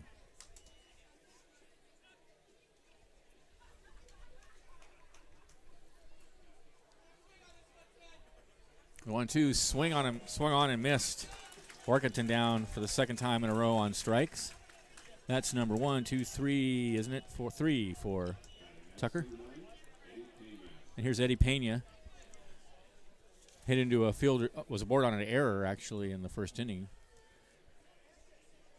And then struck out himself in the second. And he swings and misses a slider down and away. 0-1.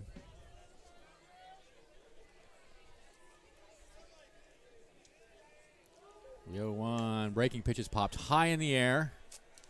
Foul territory. The catcher over to get it, and he has it on the first base side for out number 2. Oh, nice catch. He had a little ways to run, did Jose? Yeah, he had to catch, caught it in shallow right field. Yes. But you don't call it right field if it's foul. It's Oh, right. short foul, heading toward right field. Here's Poisal. Hit into a fielder's choice and singled.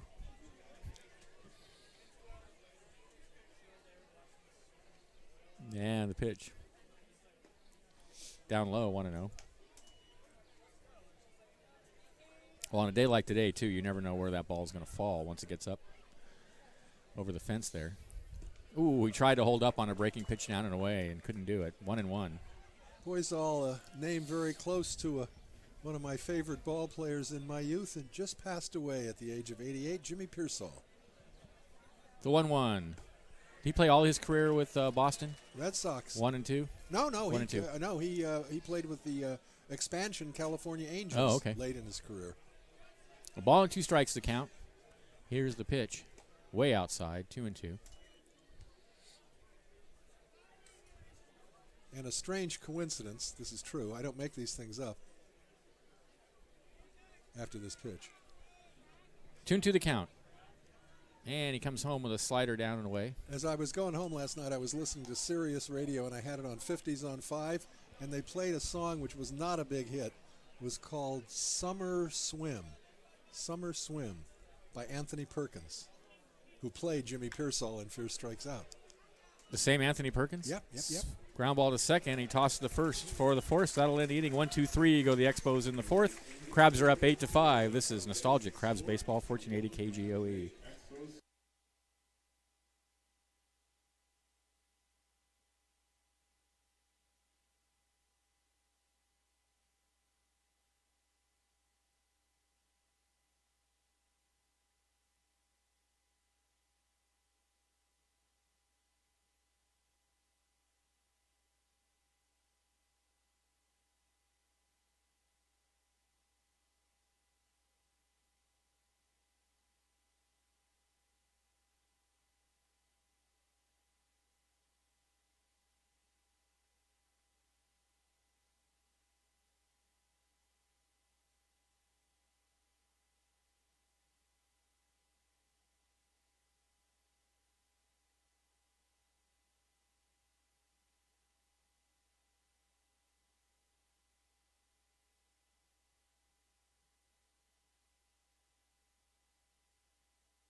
Join us at Arcata's favorite cafe on the Arcata Plaza.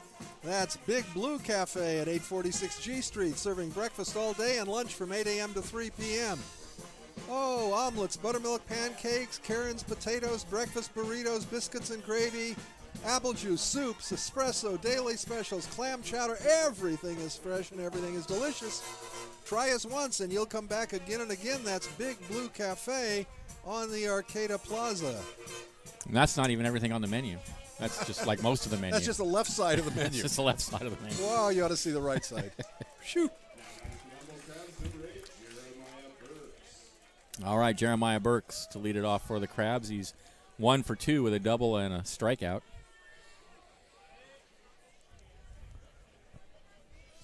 And the pitch from Weekly is taken on the inside corner for a called strike. You know, on his double, he was jammed. I know. That was not his. He got it out there just by muscle alone, and I think it bounced against. Yeah, he's up very the wall. promising looking ball player. Yeah. Oh yeah. 0-1 the count. Here's the pitch. Oh, when he takes another one in there for a called strike, that was a great pitch. That was sort of looked like a 12-6 curve that just dropped over the inside corner. Some of the folks behind home plate didn't like it, but that's a strike. 0-2 the count. And he takes one down and away. A ball and 2 strikes. Burks, Myers, and Lehman to bat here in the bottom of the 4th inning for the Crabs. They are up 8-5.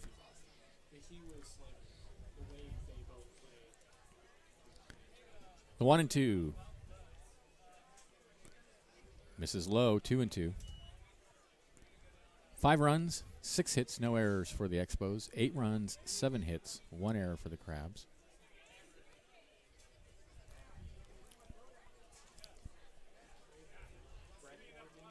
Weekly shakes off a couple signs. Now he's ready and comes home 2-2 and misses away 3-2. So he goes from 0-2 to 3-2.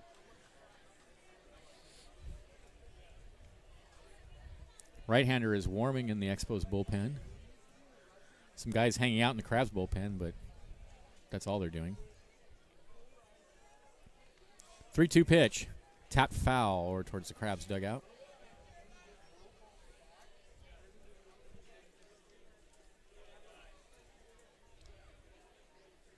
So the count remains 3-2.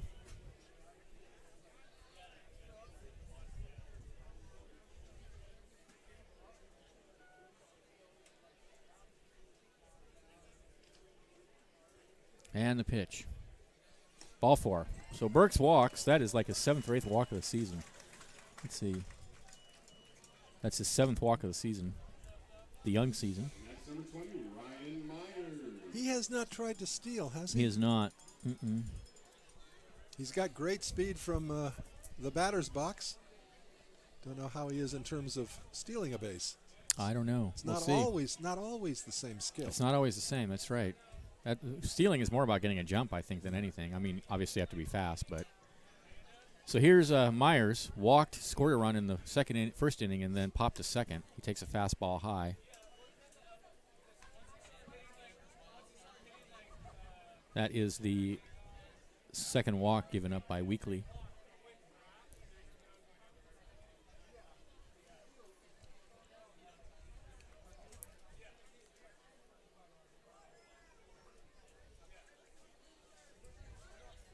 The 1-0.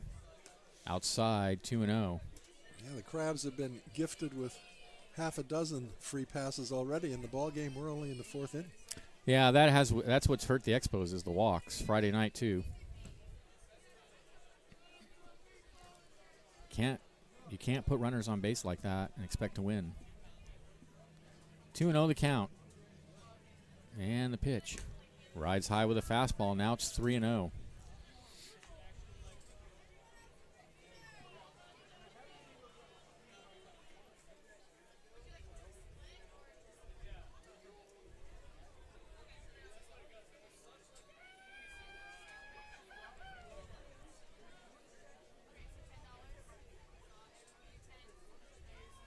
.30 pitch. Ball 4. So he walks him on 4 pitches, back-to-back walks. That's no good for them.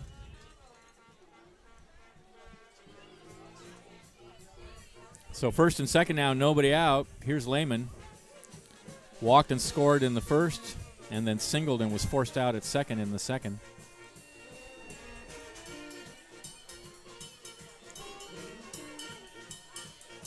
We got a couple of crabs coming in soon. JJ Santa Cruz and Matt Hernandez will be joining the club tomorrow. And the Davis guys, the gentleman from the University of California, Davis, and Mr. McCarthy from Oregon State will be getting here later this week. So reinforcements on the way. And will that complete the roster then? Is that mean? Do we know if that means everybody's here, or is that not? We've got a couple more. We've got Callahan is coming tonight, and then I think we'll have Murphy and Callahan tonight, and then that'll be Callahan tonight, Murphy before the game today, but I don't think he made it before the game today. Anyhow, more than half a dozen crabs still to come, and will be here expeditiously soon. All right, meanwhile, it's 1-1 now to Lehman. Burks at second, Myers at first, nobody out. Crabs looking to pad that 8-5 lead. Here's the pitch. Slider misses down and away. 1-1 the count. Shortstop coming in to have a word, no doubt. Planning something evil to pull on Burks out there at second base.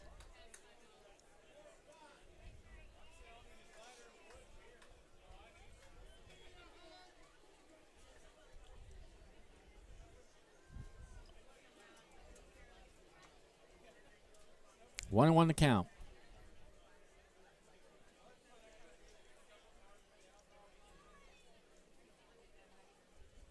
And the pitch.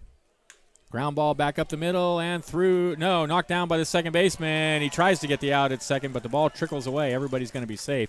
A nice stop by Andrew Renteria on a ball that looked like it was ticketed for center field.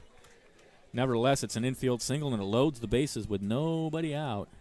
And that means the bases are FOC, full of crustaceans.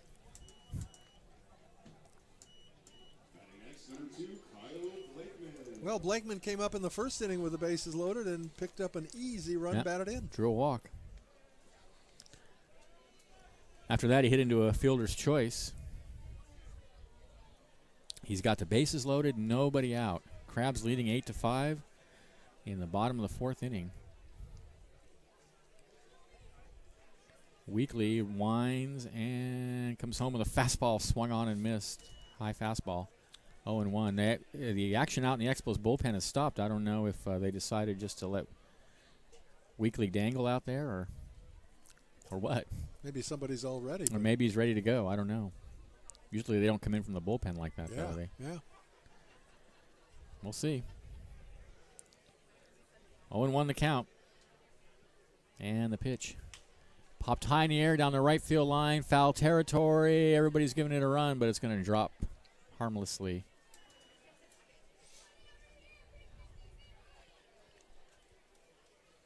Kyle's swing at the first pitch looked like he wanted to be the first Grand slammer of the season. He had a cut. Why not? So he's behind 0-2 now.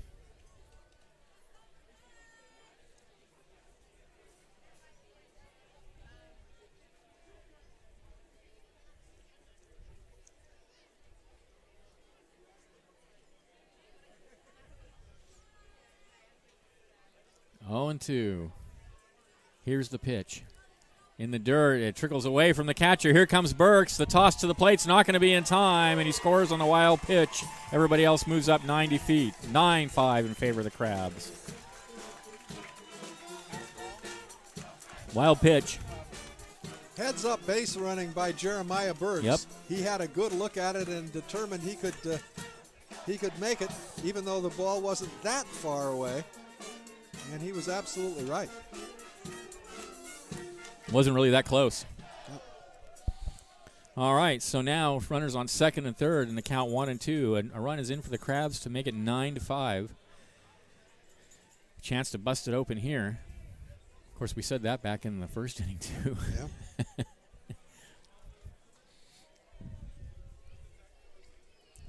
1-2 the count. The pitch way outside and all the way to the backstop, but luckily for the Expos, it's a short backstop, and the ball bounces back to the catcher before Myers has a chance to come in. And now Weekly is looking Kind of get the feeling he's running pretty out of bad, gas. rather weak. Yeah.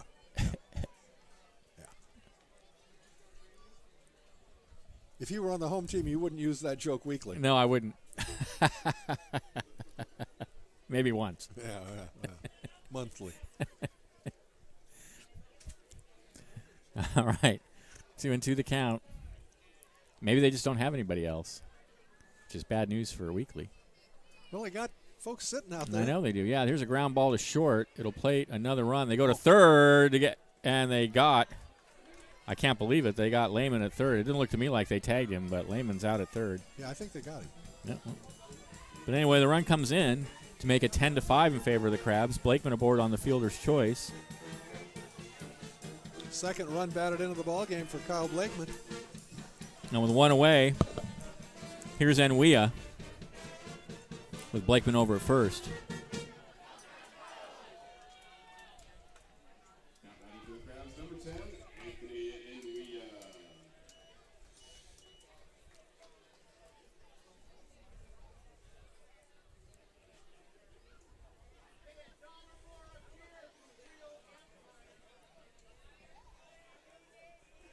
Weekly delivers and a swing and a miss. A big cut there from Enwea.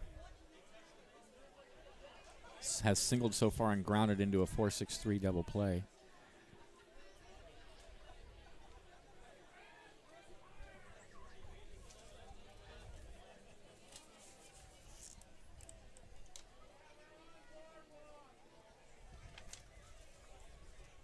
And the next pitch is a fastball that misses high. A ball and a strike now to Enwea.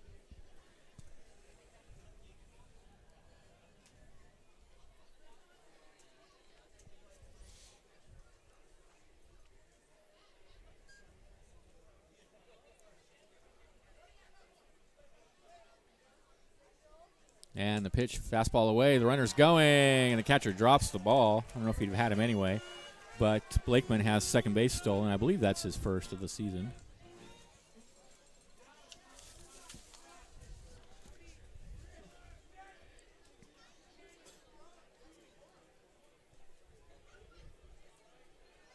That's his third. Third, okay. Has So, not yet was- been caught. Totally wrong. 2-1 the count.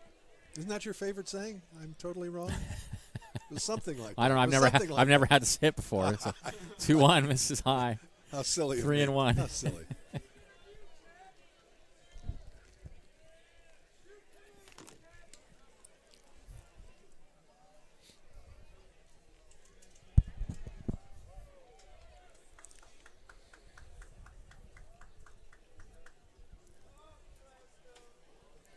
Three and 1 to count. One out. Blakeman out at second. And the pitch to Enwea is in the dirt. Yet another walk. That's his third this inning. How many pitches has he thrown, Liam? 59 pitches now. I for think he's Weekly. running out of gas. And again, he pitched in relief. Was it last night or 2 nights ago? And so he may just be pooped. Yeah. He may have run out of fuel.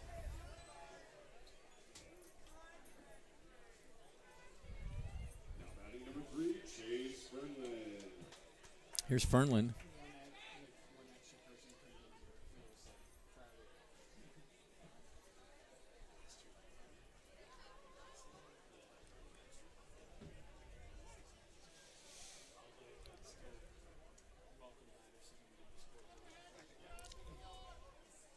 Here's the pitch. Fastball rides high, 1-0. Blakeman at second and Enwea at first. One out. 2 runs have come across in the 4th inning for the Crabs to give them a 10-5 lead.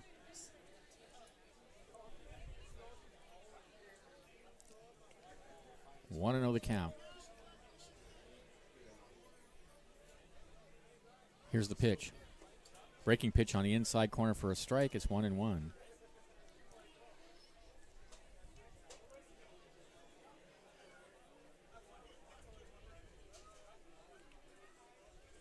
Now we have a left-hander finally warming up. He's warming up in the bullpen for the Expos. He should be in the game at this point, I would say. Yeah, I think they waited a little long. And now Weekly steps off.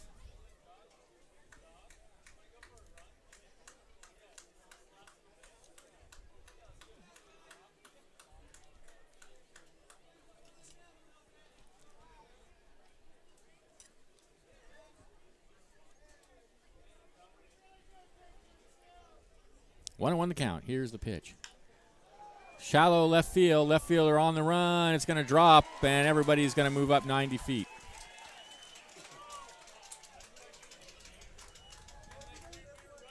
Once again.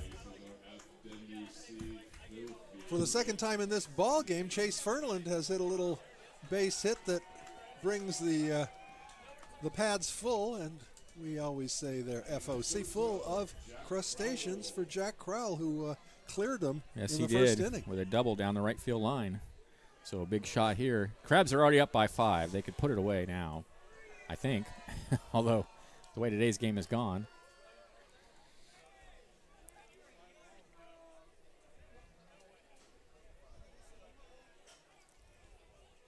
Here's the pitch. In the dirt, nicely blocked by the catcher. In the old days, they used to have what they call day-night double hitters. Yeah. I think today we may have a day-night single game.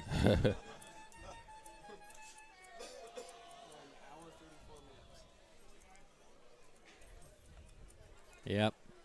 Old Glory is waving out in center field saying, let's have a grand salami right here.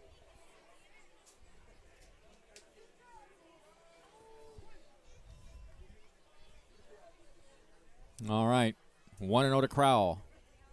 And the pitch. Misses outside with a fastball, 2-0. Meanwhile, that left-hander bearing down out in the Expos bullpen.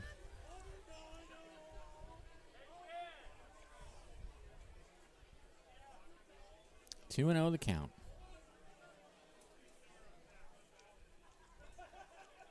Outside 3-0 and nowhere to put him. He's already walked 3 batters this inning.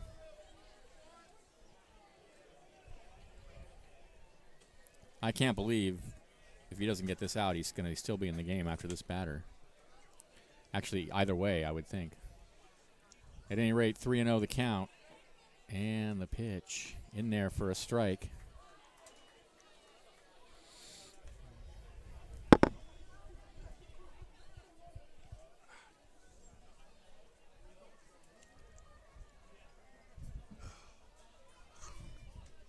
Three and 1 the count. Here's the pitch in the dirt, and that's going to bring in yet another run.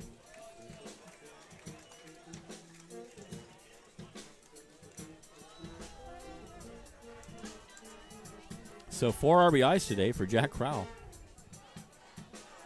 We're only in the 4th inning.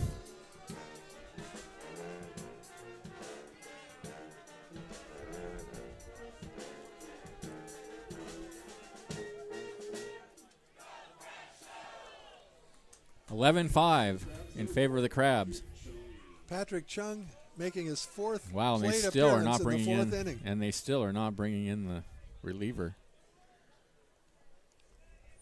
Okay, yep.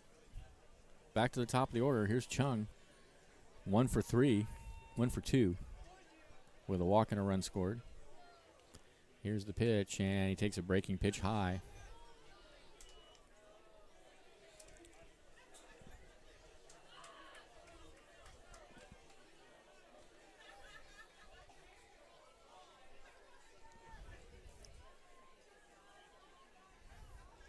The 1-0, down and inside, 2-0.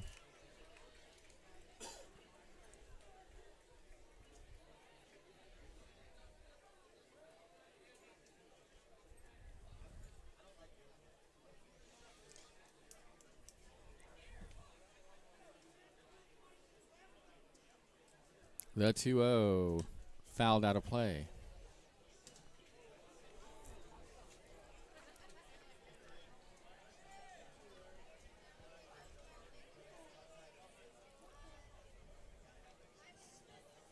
So 2-1 now, the count to Patrick Chung.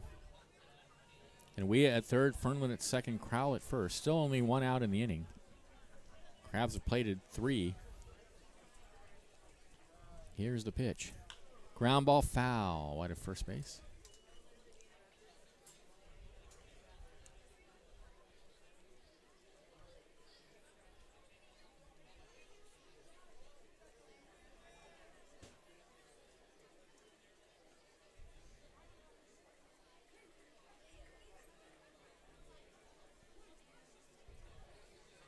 Two balls, 2 strikes, the count to Chung. Weekly sets and comes home. Looped into left field. That's going to drop, I believe. No, a sliding catch by the left fielder. Tagging to come home, though, is Enwia. Did he catch it? Yeah, he caught it. Yeah. He's going to be out at third. No? Safe? No. Oh, no. No, they're calling him out at. Now they're calling him out at third because they're saying he left early. But the Crabs are disputing it. Not clear what happened. Nope, the Expos are leaving the field. They're saying he left early. Oh, I think he did. I think he left early. I think that's the correct Well, call. I think you need to maybe go sit on the dugout with the Expos then. Now, what are they calling it? I don't know what they're calling. Now the Well, there's Expos are some coming back confusion on the field. The Expos are coming back on the field. No, they're calling him back. He did score. I didn't think he left early. I did. didn't know what he. I thought he I left don't know where early. you're getting that. Well, then they're halfway down the line when he catches the ball. That's where I'm getting it. All right, so it's a sacrifice fly then for Patrick Chung and an RBI. A nice play, by the way, by the left fielder Charles. It was. Sliding catch. I didn't think he had a chance to catch the It ball. was a fine catch. So 12-5 now in favor of the Crabs. So Enwia comes in to score. And now with Fernlund at second and Crowell at first, here's Hasse. Ninth batter to come onto the plate for the Crabs.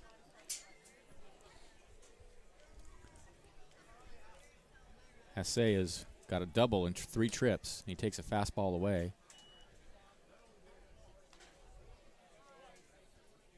1-0 the count. 12-5 now in favor of the Crabs.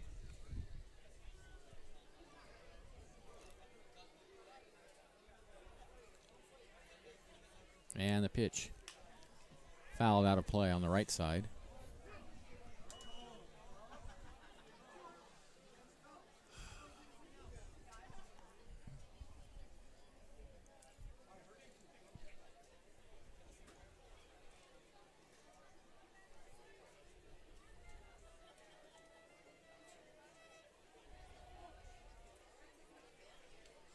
All right. New packet of balls is delivered to home plate, and we're ready to go. 1-1 the count. And the pitch way outside, 2-1.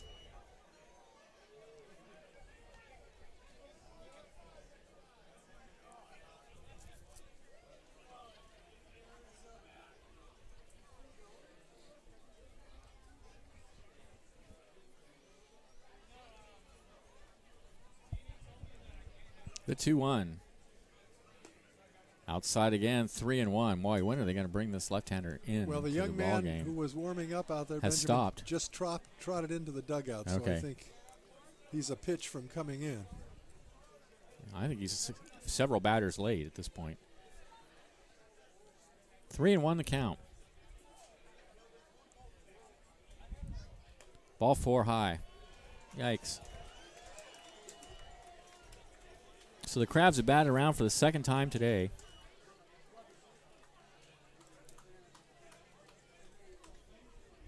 They're going to leave him in. And this is just cruelty at this point. I don't know what they're doing. Here's Jeremiah Burks, who started off the inning by walking and scoring the first of, what do we have, 4 runs in this inning already? Yeah. Here's some of the little leaguers running by from Crescent City. Crescent City A's. Okay, bases juiced. Here's Burks. And he takes a fastball high and away.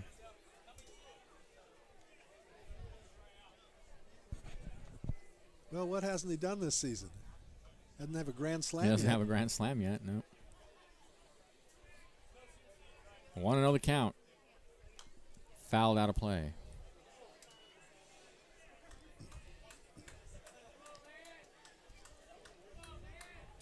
A ball and a strike now is the count.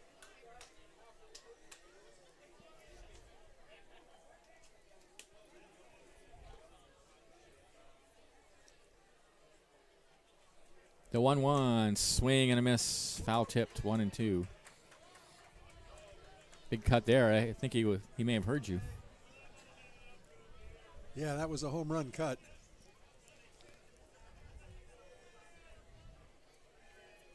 One and two to count. Here's the pitch. Shallow center field. Center fielder was playing deep. He's got to come in, and it's going to drop for a hit.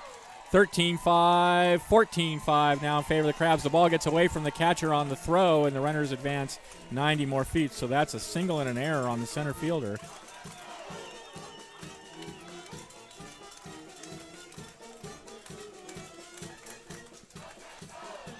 And now it's 14-5 in favor of the Crabs.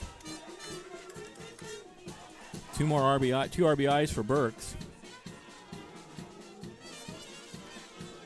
Well, I guess the man I saw coming into the dugout was not the fellow who was warming up, because now we finally have a relief pitcher coming in from the pen, and that was the left-hander warming up out there. So maybe I saw a catcher coming in. I'm just glad to see them putting someone else in the game at this point. That's tough. Here we go. 2-2. So that is Trumbaugh, Trumbaughh. We'll try to get his first name.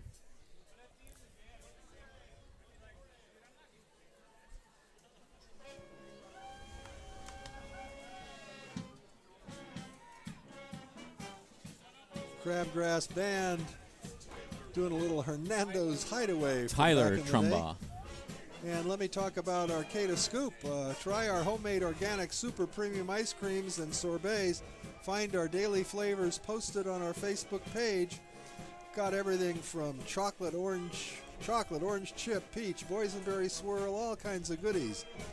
Arcata Scoop is located on 1068 I Street in Arcata. They're open from noon to 10:30 every day except Tuesdays. Oh, a worthwhile stop. Yummy ice cream. And Harper Motors has been serving the North Coast for more than 100 years. Check out all the latest models, new and used, like the new F-150 truck and the 2017 C-Max Energy compact car that gets 88 miles to the gallon. Look for the Carousel 2 miles north of Eureka or visit us online at harpermotors.com. Harper Motors is donating $50 to District 26 Little League for every home run the Crabs hit this season, and they say go Crabs go. Well, Krusty's in the house. Relieved to see Krusty in the house. Well, that's good. He's a front runner. He doesn't show up till we get a 9-run lead or something. Actually, last weekend he showed up, and he was a harbinger of a Crabs rally, as he often is. Okay, well. So Tyler Trumbaugh, the left-hander, will come on in relief of Jared Weekly, with the bases still loaded for the Crabs and only second and third for the Crabs. And only one out still in the inning. 2 outs now in the inning. Jeez. And here's Ryan Myers for his 4th appearance, and we're only in the 5th inning. He has walked twice, scored 2 runs, and popped a second.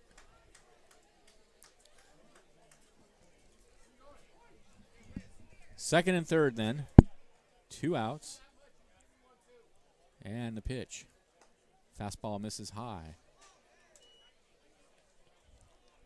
6 runs here in the 4th inning for the Crabs, and they have opened up a 14-5 lead. Still feel that home run a-coming. Here's the pitch.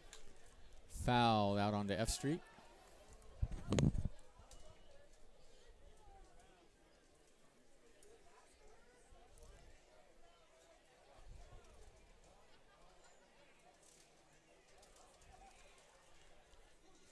One and one the count. Oh, gee. Missed my chance for the pun of the day. Krusty only shows that's up. Terrible. Krusty only shows up when it's a shellacking. Ah! That's pretty good. Ta-da, Yeah. ta-da. And that's fouled. Out of play again. Right.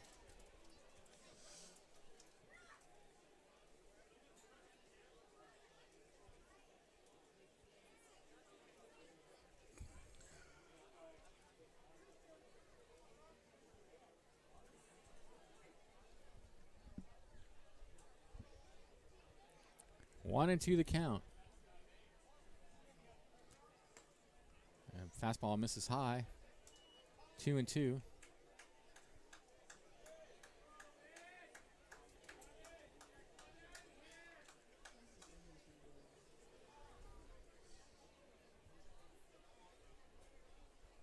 The 2-2 fouled up against the screen.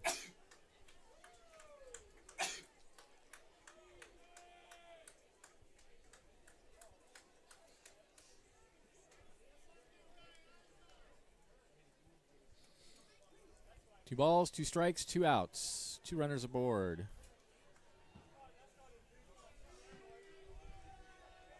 Two more hours to go. Here's the pitch. Fastball called, strike three at the knees, and that will finally end the bottom of the fourth inning. But the Crabs get 6 runs on 2 hits, 3 hits. There were no errors and 2 left, and at the end of 5, they're up 14-5. This is Crabs Baseball, 1480 KGOE.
At California State and Federal Employees Credit Union, we're all local, all Humboldt, all the time.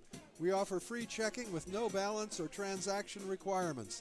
Plus, we have low rates on loans to help with all your banking needs. Call 800-440-8662 or visit csfecu20.com. Join today for free and start enjoying the many benefits of credit union membership. That's California Credit Union. We're not even halfway through, and we've already been playing for a week and a half. Here's Benjamin. Top of the 5th, Worthington, Charles, and Renteria to bat for the Expos, trailing now 14-5. Worthington has hit into a fielder's choice and scored a run in the first, and then singled and scored a run in the third. 1-0 is the count. Here's the pitch, and he grounds one back up the middle for a base hit.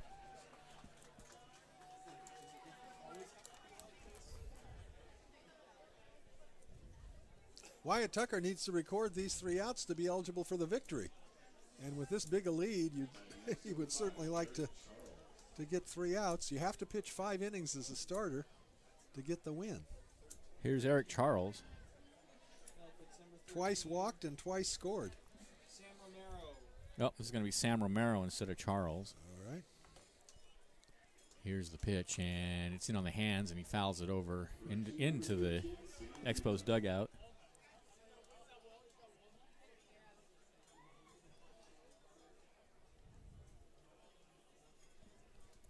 So 0-1 to Romero.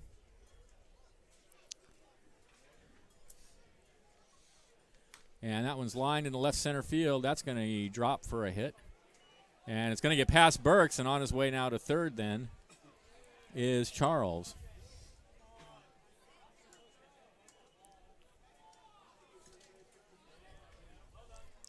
Looks like Burks maybe misjudged that a little bit. It fell, and then he ended up sort of diving for it to stop it from getting past him, and then it Kind of skittered kind of past. skidded past him there.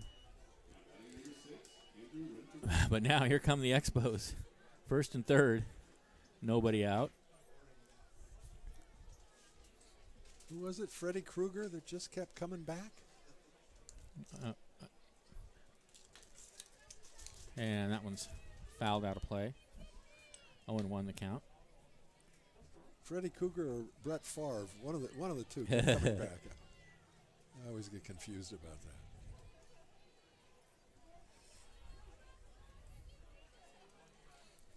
Oh, and 1 the count. Runners on first and third. Here's the pitch, and there's a breaking pitch down and away. 1-1. It has cooled off and darkened considerably. Here is a rather large cloud passes overhead. 1-1 pitch is grounded up the middle, slowly hit, maybe 2, over to second for 1, back to first. They turn the double play, and the run scores to make it 14-6 now in favor of the Crabs. Crabs will take the double play in exchange for the run anytime. And with 2 away, here's Immersion.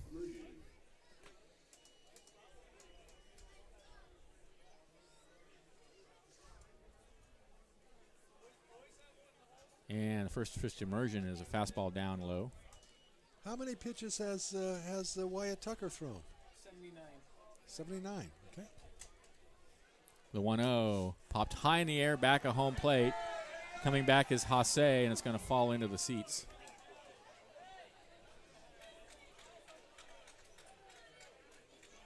Our fans are loyal but cowardly. When that ball comes to them, they all duck. No, you reach out and you catch the ball. They're all A bunch of liberals.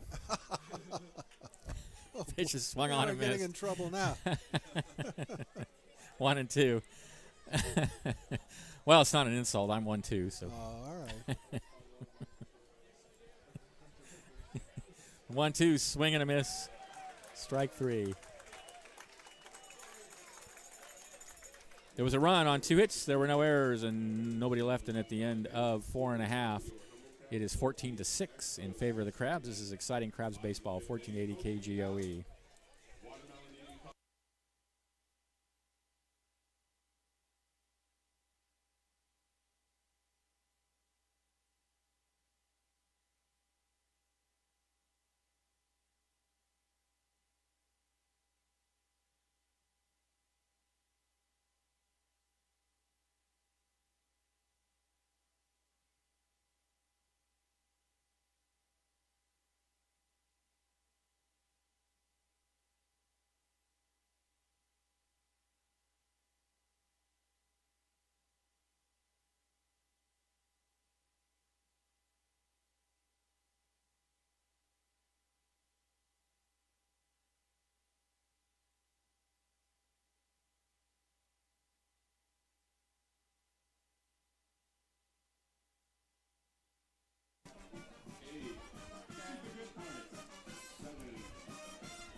Welcome back to the ballpark.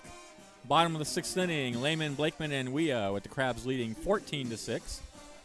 Having a watermelon eating contest between members of the Expos and members of the Crabs, and we're not sure who won. We're going to see. It is the, I don't know, no idea. Well, I guess they ended up not being a contest at all. It just ended up being 2 ball players eating watermelon.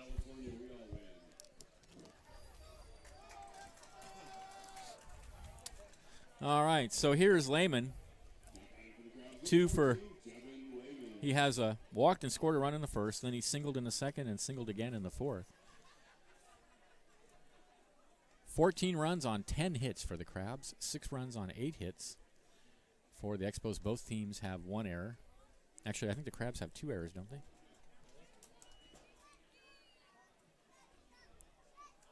Or, no, you're probably right. No, it's probably right. Here's the 1-0. Fastball misses high. 2-0 the count.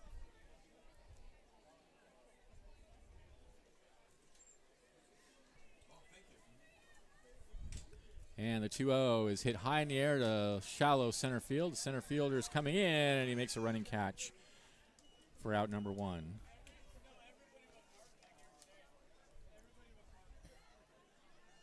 So 1 away. Here's Blakeman.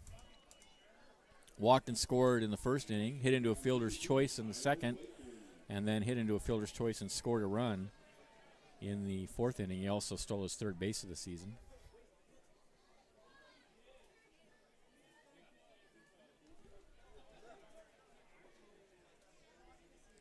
And the pitch, fastball down low.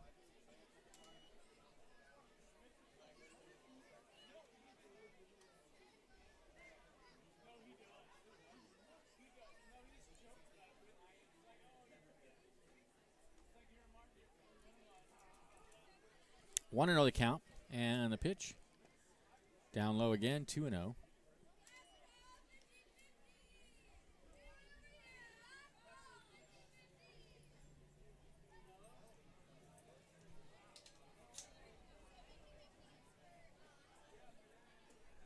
The 2-0 is lined in the center field, and that's going to drop for a base hit.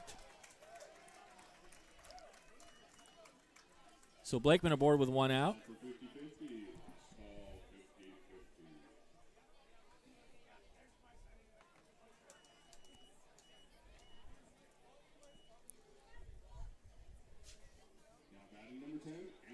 Here's Anthony Anuia. He singled in the first inning and scored a run. Drove in 2 runs with that single. Then he hit into a 4-6-3 double play and walked and scored in the fourth. Here's the pitch, and he takes a fastball on the inside corner. Good pitch, 0-1.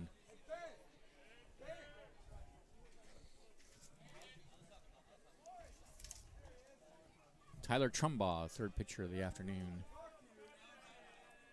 For the Expos, came in relief last half inning, and there's a line shot in the right field for a base hit, and that's going to put runners on first and second now with 1 out.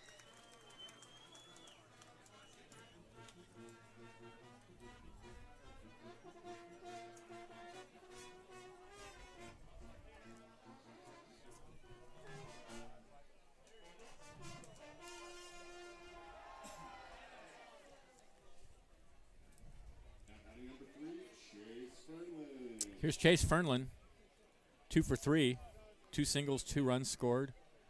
Also struck out. First and second, 1 out. Trumbaugh looks in, sets, and deals a fastball down low.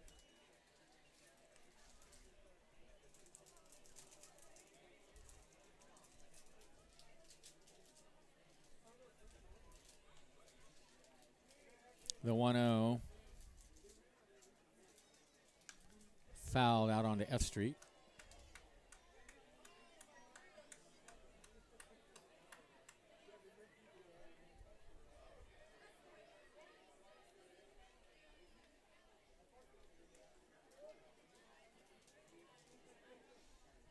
A ball and a strike now, the count. Trumbaugh shakes off a sign. Now he's ready and sets. And deals a breaking pitch that's grounded over to first base. They're going to go to second for 1. Back to first. Not in time. The shortstop double pumped, and that cost him the out at first. So Fernlin aboard on the fielder's choice, and Weah forced at second, and Blakeman goes to third.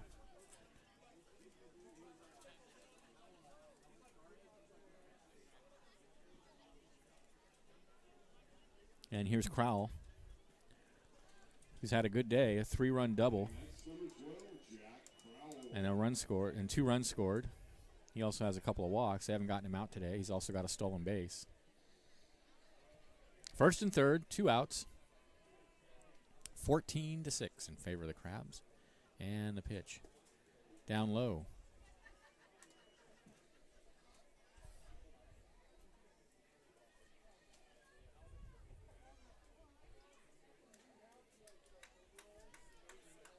The 1-0 in the dirt, 2-0.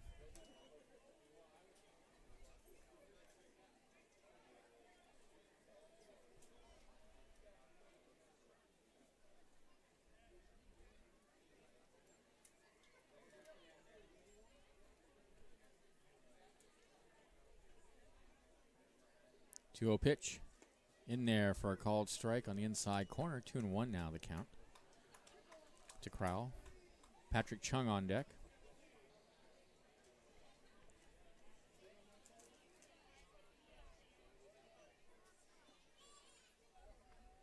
The 2-1 misses down and away, down and inside. 3-1.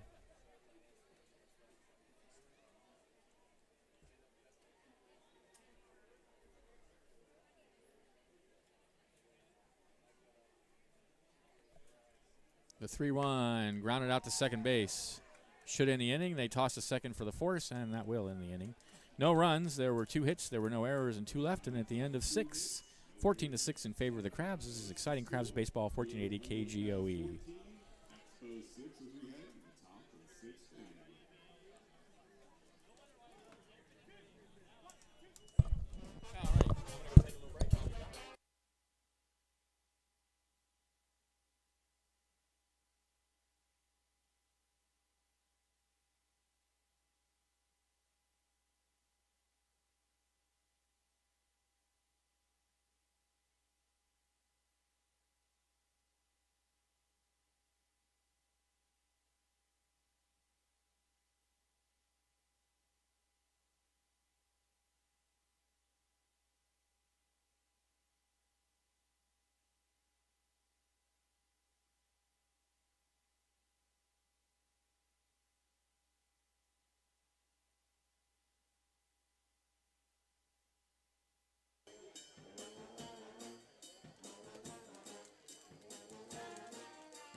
That's right.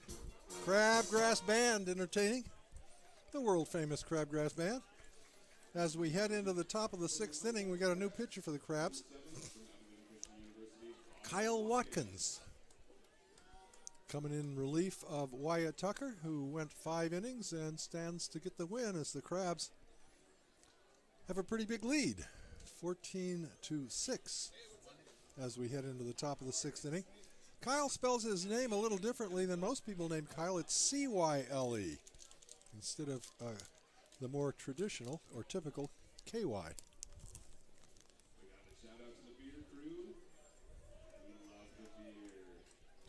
Julie, Holly, Amber, James, even last call Carl. We love Conley Biglione to lead it off in the top of the 6th inning for the Expos.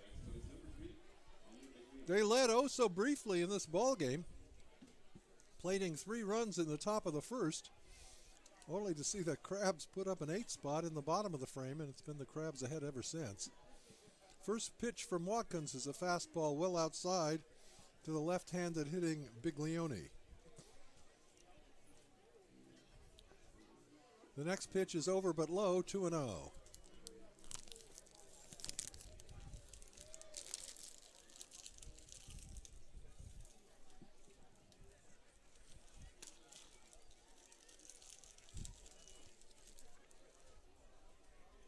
Pitch fouled at the plate, 2-1 the count.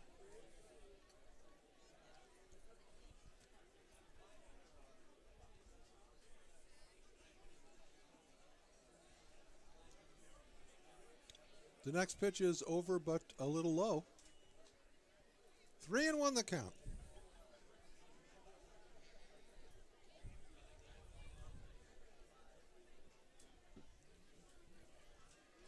High with a fastball. So Biglione leads off with a base on balls. And that'll bring up Yodai Nakamura.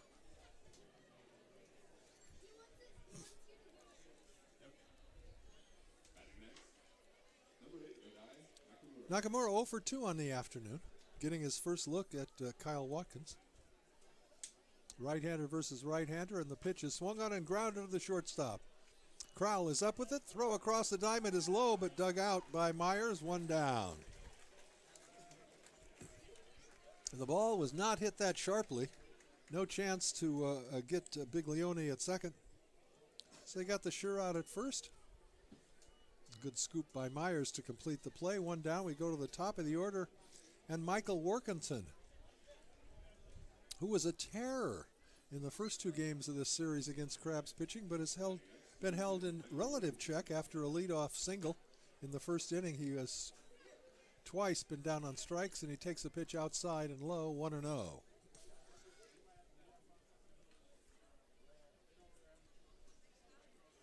Watkins comes to the plate, and it's again low. 2 balls now and no strikes.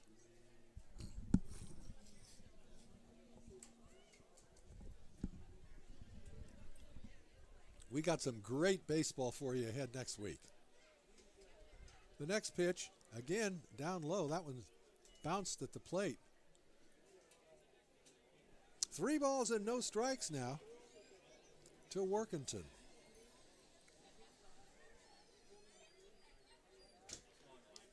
The 3-0 pitch, outside corner for a strike, 3-1.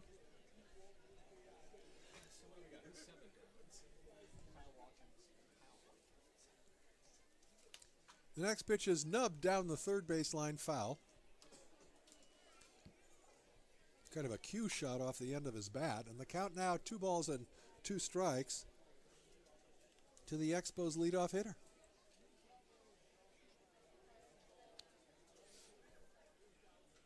Tuesday night, San Luis Obispo Blues come to town. There's a line shot into left center field. That's going to be in there for a base hit. Rounding third and coming to the plate is Biglione. Heading to second and making it standing is Workington for his second hit of the ball game. An RBI double plates Biglione, and it's now a 14-7 ball game. And Eddie Pena coming to the bat. Pena 0 for 3, aboard on an error, was caught looking and popped to the catcher. Right-handed hitter. Swings through the first fastball, strike 1.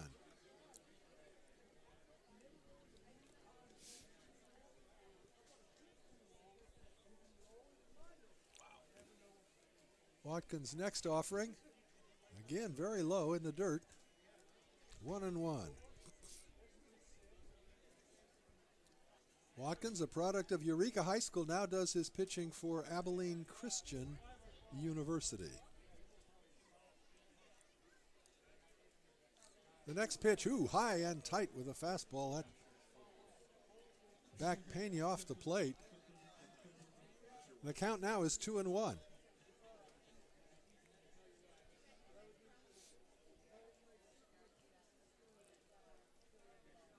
Watkins comes home, and the pitch is swung on and missed. Big cut. Pena comes up empty, and the count even at 2. Workington, who doubled at second base. There's 1 out, 1 already in this inning. Reduced the Crabs' lead to 7. The next pitch.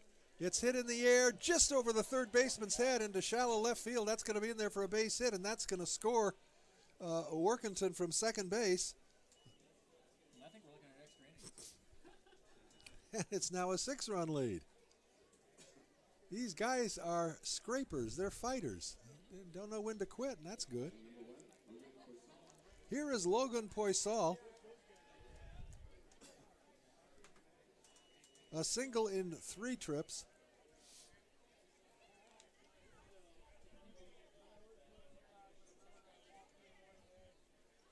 Watkins at the stretch. And the pitch to Poisal in the dirt. It's blocked nicely. A fine block by Hasse to stop that one from going to the backstop.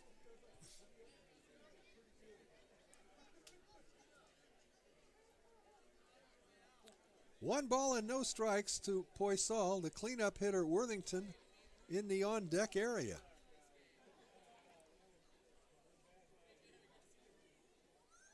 (14-8) Crabs.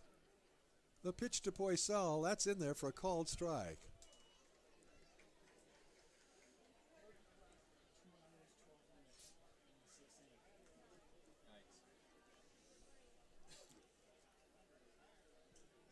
Watkins at the belt, and the pitch.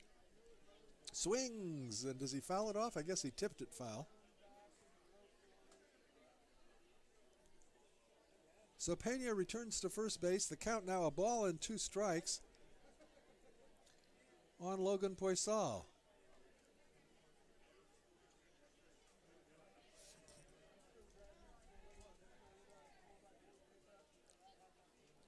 The San Luis Obispo Blues will be here Tuesday, Wednesday, and Thursday night, and then a weekend series next weekend with the Seattle Studs. These are 2 long-time organizations with very fine ball clubs. Should be some great baseball next week at the Arcata Park. Pitch misses low and wide, 2-2.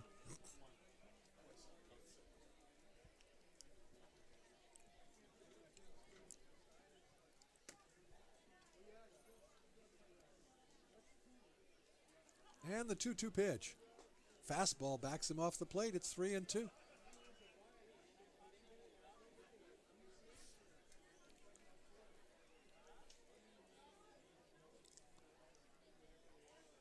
Pena leading off first, not a big lead. He's not going on the 3-2 pitches inside ball 4. So Pena moves up 90 feet. Poisal goes to first, and the cleanup hitter, Colton Worthington, coming to the bat. Worthington 2 out of 3 this afternoon, a couple of singles, and he scored a couple of runs.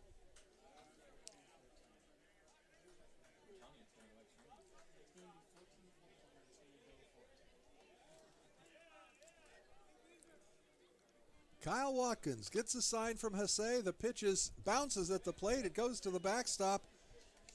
And the Expos runners each move up 90 feet. So now we've got 2 runners in scoring position at second and third. Only 1 out and a ball 1 to the cleanup hitter, Colton Worthington.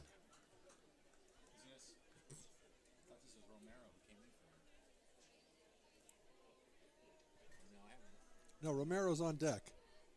Romero came in for Charles. Fastball is inside, and the count now 2 balls and no strikes. First base is open.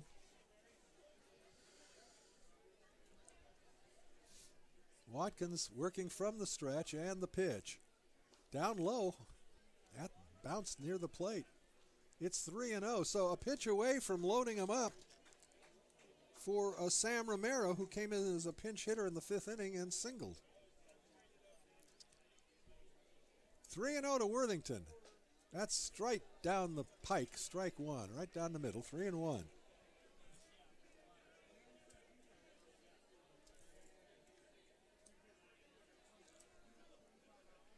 Watkins is set, and the 3-1 pitch. Hit hard into left field. The left fielder's going to play that one off the wall on a bounce. 1 run comes in. Here comes the 2nd run on a stand-up double by Colton Worthington. These guys do not know the meaning of the word quit. They're fighting back. It's now 14-10 ball game. Am I right? It is 14-10. And Worthington standing out on second base in scoring position, and out to the mound comes Eric Giacone to have his word with his pitcher, and I think we're going to see some action out in the Crabs bullpen. We see a couple of folks heading in that direction now. So Watkins has been greeted very rudely by the Expos here in the 6th inning. A leadoff walk, and then after a ground out, a double, a single, and a double. 4 hits, a couple of them extra base hits, and the Expos have worked themselves back into the ball game. From 14-5, it's become 14-10. They got 1 run in the 5th inning. They have already plated 4 here in the 6th. Here's Sam Romero, and he swings at the first pitch and fouls it at the plate. Romero, right-handed hitter, singled in his only at-bat this afternoon.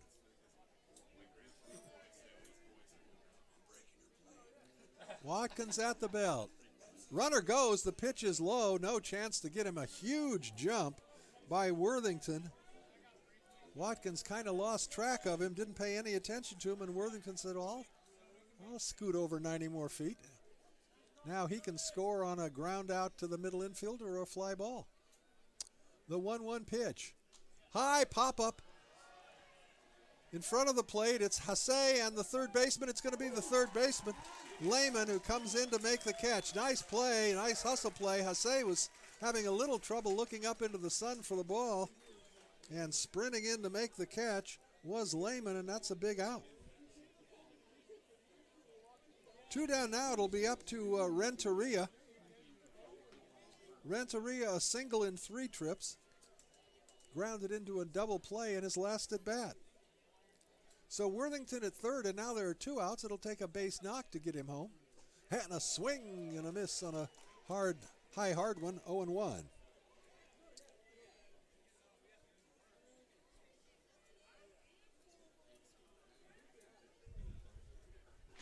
Watkins gets the sign from Hasse. The 0-1 pitch. Swing and a miss. Took something off of that one. And Renteria way ahead of the change, and it's 0-2.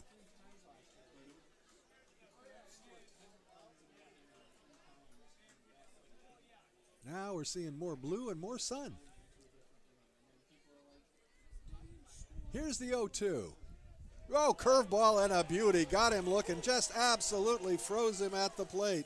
Renteria down on strikes. However, the Expos come up with 4 runs on 4 hits.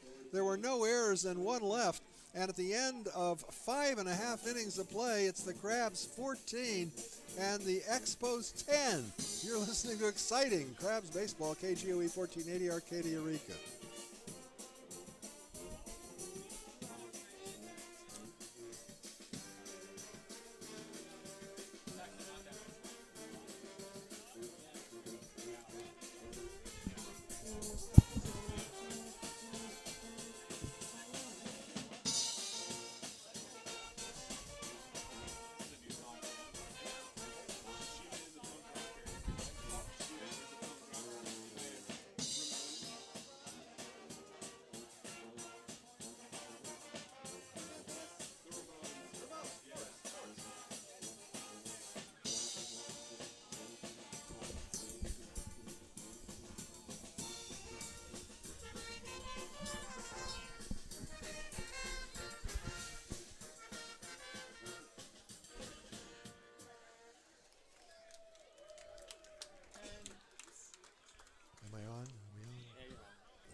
Patrick Chung to lead it off in the bottom of the 6th inning for the Crabs.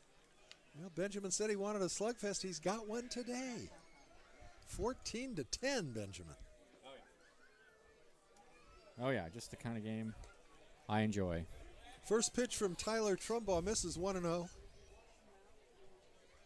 You don't get eye strain watching all the guys running around the bases. That's right.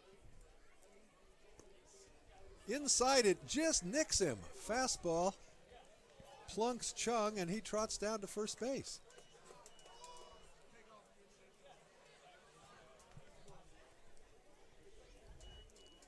So Patrick Chung hit by a pitch. It goes to first, and that'll bring up Hasse. RJ 1 for 3 on the afternoon. He has scored a run. Chung held on at first by Worthington.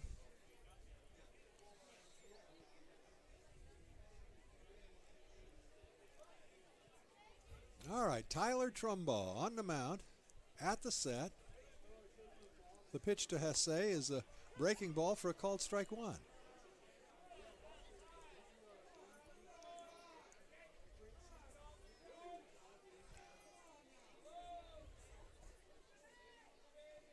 At the set.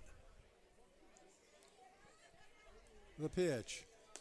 Wide with a fastball, 1-1. I can't believe we have 24 runs scored on a windy day like today, and nothing has left the park. I know. We've had some most of the hits have been, little dunkers. Yeah, but we've had a couple, but most of them have been, pop flies that fell. Yep. fouled off to the right and out of play. Grounders up the middle, that kind of thing. As they say, they all look like line drives in the box score. Yes, they do.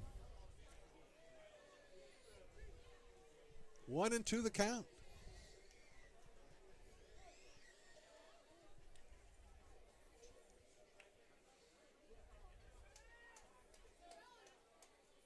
Fastball just misses outside. 2-2. You got another week off before you dip into the pockets of taxpayers? Oh, I'm dipping now. I mean, That's true. They get paid all year long. but I get when I start summer school on the 26th. Yeah. It's called double dipping, huh?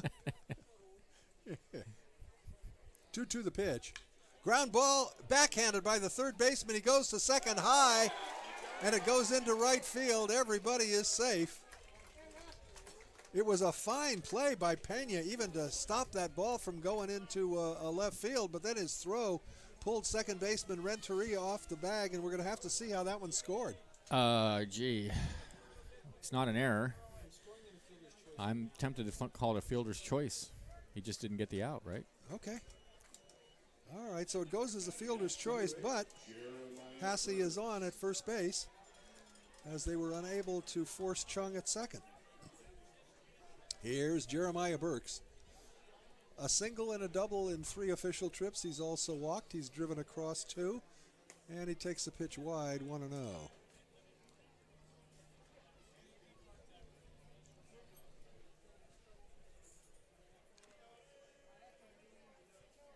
Trumbaugh comes to the plate. Burks hits it hard into center field, but coming in and making the catch in medium depth center is the center fielder, Workington. 1 down.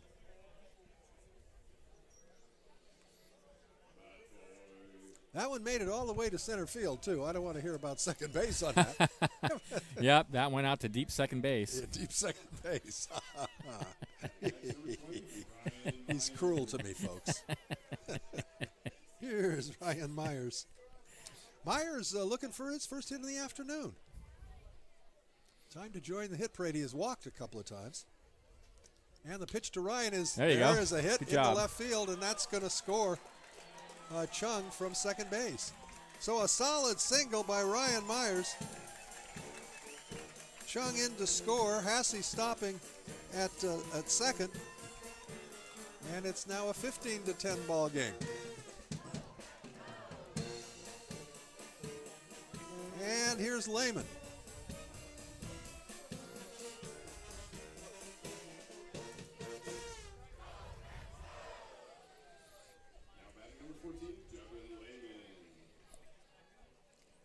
Lehman 2 for 3 on the afternoon. Couple of singles. He has scored a run and driven across one. Grab runners at first and second with 1 down. Devon takes a strike on the outside corner. 0-1 from the left-hander Tyler Trumbaugh. And there is no one in the bullpen for the Expos. No, I think they're going to finish with I Trumbaugh. think Trumbaugh's going to be out there for a while. The next pitch, grounded, foul at the plate. So Trumbaugh ahead of Devon Lehman, no balls and 2 strikes.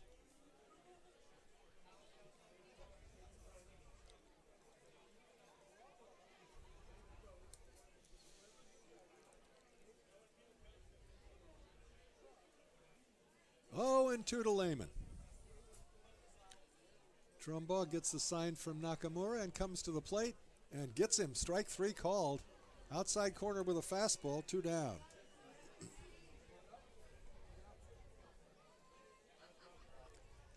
That'll bring up Kyle Blakeman, excuse me.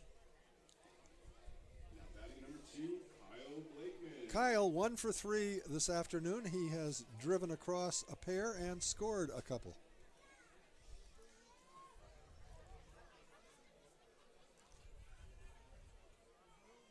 Trumbaugh's pitch. Blakeman takes the fastball well outside, 1-0.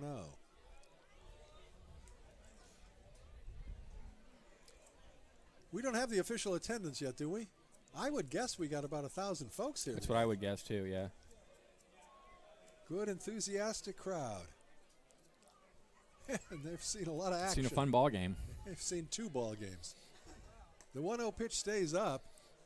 2-0.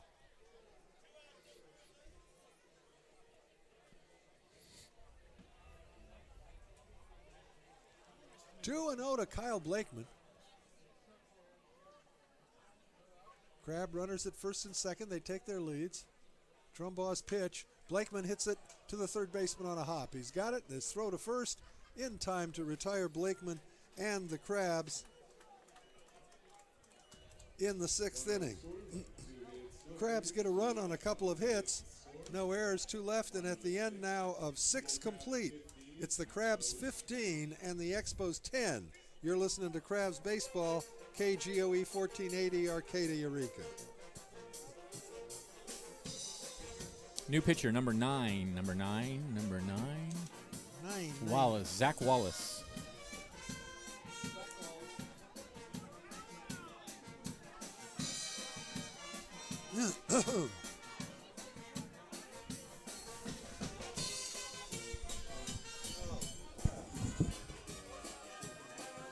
Oh, that was kind of a tough note there. You get to read the yogurt ad. Lucky guy.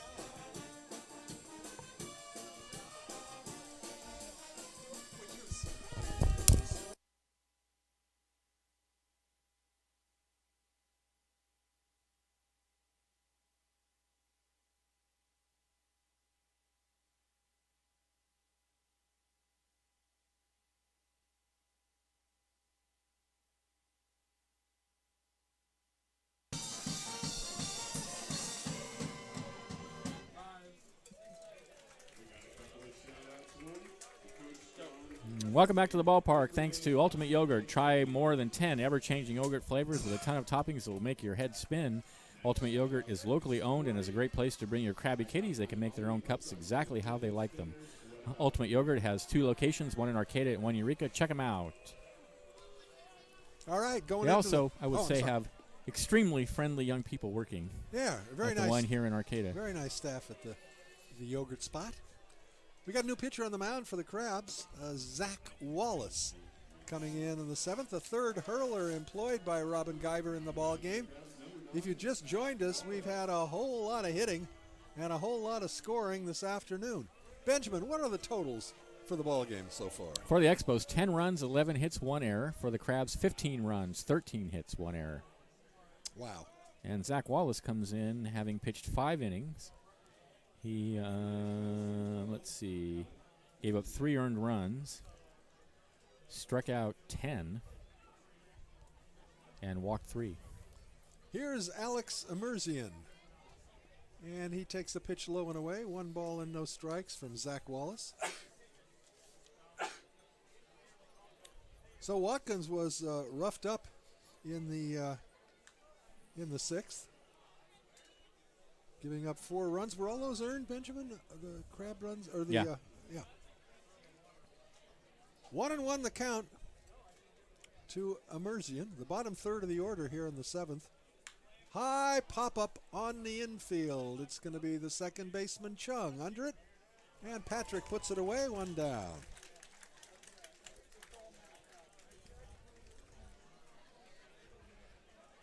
Well, the sun's been playing peekaboo with us all afternoon. It's sunny again and lots more blue sky than we saw earlier. Still some big puffy clouds in the vicinity, but don't think we're going to have any more rain today. Conley Biglione swings at the first pitch and fouls it off. Strike 1. The boos in the background are for the beer man, Carl Pellets, as the last call sign is waved in front of the fans. The beer besotted crew. Here's the 0-1 pitch. Of course, we drink soda and water up here. I drink soda. Benjamin drinks iced tea and water. But I understand from those who enjoy adult beverages that, slow curveball in there for a called strike, 1-2, that the Arcata Ballpark has the best prices on quality beers of any park folks have been to. About half of what you pay for the same quality beer at the Giants game. Well, everything's about half of what you pay the Giants, or a quarter of what you pay the Giants game. Yeah. The 1-2 pitch. Fastball backs Biglione off the plate and the count even at 2. And that's one thing when the Giants are good, but to go out there and watch them get whooped, Yeah, I don't know. that's pretty Doesn't expensive. seem worth it to me. I'd rather go to the A's and watch them get whooped for a lot cheaper. Fastball or a curveball in there for a called strike 3. Fine curve from Zach Wallace, and there are 2 down in the 7th inning. Let's keep the broadcast here after this half inning. Give us a chance to enjoy the Crabgrass Band and the best ballpark staff in all of baseball sing the number 1 tune at the Arcata Ballpark for our 7th inning stretch. First pitch is a breaking ball in there. That slow curveball effective for Zach Wallace this inning, and the count is 0-1. Punched into shallow right field and in the glove of second baseman Chung. 1-2-3 for the Expos in the top of the 7th, and at the end of 6.5, it's the Crabs 15 and the Expos 10, and we're going to keep it right here, so we will be able to enjoy the band and the staff singing "Take Me Out to the Ball Game" here at the Arcata Ballpark. You know, I hope when they finish all the renovations that they have planned for this ballpark, including very nice seating, that they name this ballpark after the founder of the Crabs, Lou Bonamini. Doesn't that sound good to you, Bonamini Park? All right, here we go.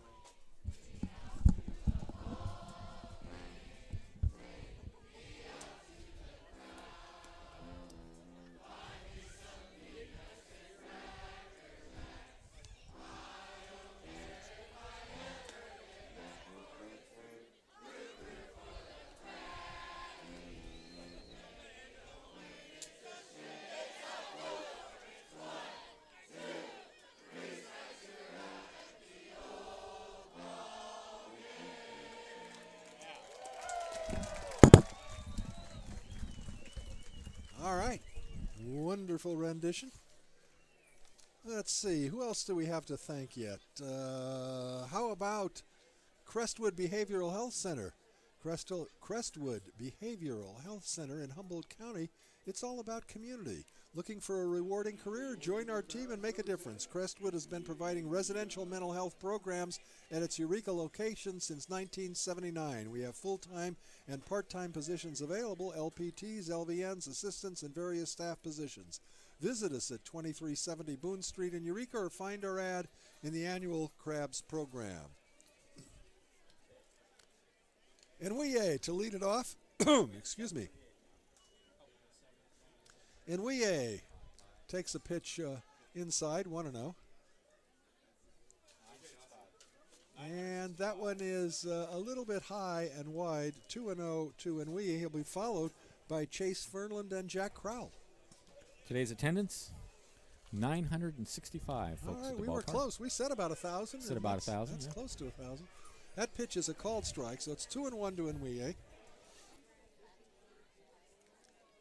Anthony, a couple of hits in 3 trips this afternoon, and a couple of runs batted in, and a couple of runs scored. Breaking ball on the outside corner. Curveball in there for a called strike 2. 2-2 to Enwie. The pitch. Fouls it at the plate. Just got a piece, enough to stay alive. Tyler Trumbaugh, the third moundsman employed by the Expos this afternoon.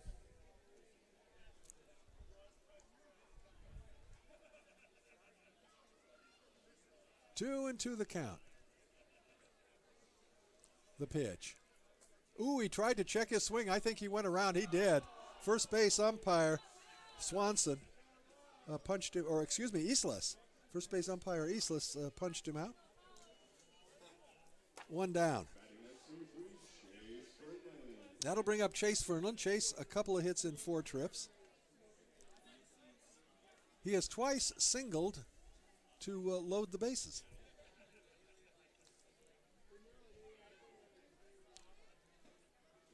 Fastball away, 1-0. Chase Fernland has scored a couple of runs in this afternoon's contest.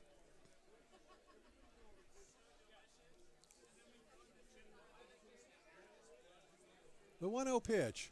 High pop-up right side, first baseman, second baseman, first baseman. And it is Worthington that gathers it in for the second out. Worthington being the first baseman, and there are two away, and that'll bring up Jack Crowell. Crowell 1 for 2. He's walked a couple of times. He's stolen a base. He's scored twice, and he's driven across 4. I'd say Johnny Fox is having himself an afternoon. Breaking ball misses wide, 1-0. 2 down, nobody aboard here in the Crabs' 7th.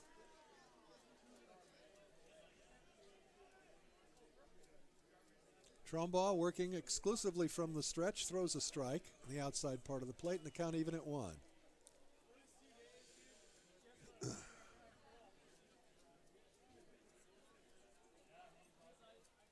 The next pitch bounces in the dirt, 2-1. Expos got 3 in the top of the first. Crabs retaliated with 8 in the bottom of the half. In the bottom of the first. Expos with a pair in the third to make it 8-5. Crabs with 6 in the fourth to make it 14-5. Ground ball to the third baseman on a couple of hops. Pena up with it, throws across the diamond, and the Crabs go 1-2-3 for the first time in the ball game. And at the end of 7 complete, the score remains Crabs 15, Expos 10. Listen to Crabs Baseball, KGOE 1480, Arcadia, Eureka. That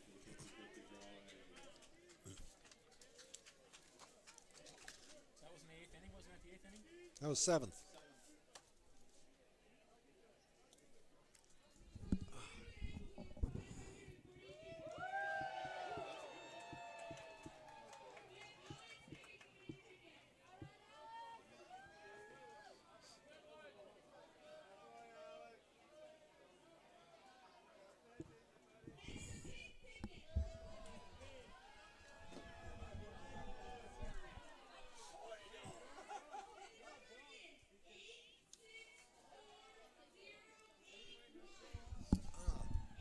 I will be here Wednesday this week for the Wednesday game. But not Tuesday or Thursday? Not Tuesday or Thursday.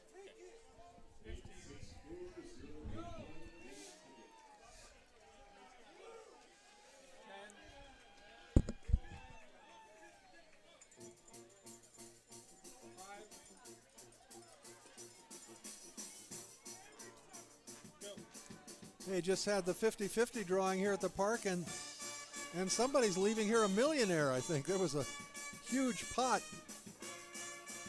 in today's 50-50 drawing. Top of the order for the Expos in the 8th inning. Michael Workington, 2 for 4 this afternoon. I don't think in any of the 3 games he's got less than 2 hits. In last night's game, he was 2 for 3. And he lets the first pitch go by, and it's a little wide, 1-0. The southpaw slants of Zach Wallace against the left-handed hitting Michael Workington. That's in there, curveball for a called strike 1-1. Wallace a pretty quick worker. And his 1-1 pitch. Misses outside with a fastball, 2-1. Workington will be followed by Eddie Pena and Logan Poisol. The top of the order here for the Expos. Curveball is grounded foul over by the dugout of the Expos, and it's 2-2. You'd have to think if they've got one more comeback try, this would be the inning for it. 2-2 the count. Wallace's pitch. Curveball is squibbed down to the third baseman. Up with it is Devin Lehman, and he throws to first to record the out. 1 away. That's a big out to get. That Workington has been a thorn in the side of Crabs pitching this weekend. The leadoff batter they got, and that'll bring up Eddie Pena. Pena 1 for 4 this afternoon. He singled and scored in his last at bat. Right-handed hitter with an open stance, and the pitch to him is a fastball that misses wide, 1-0.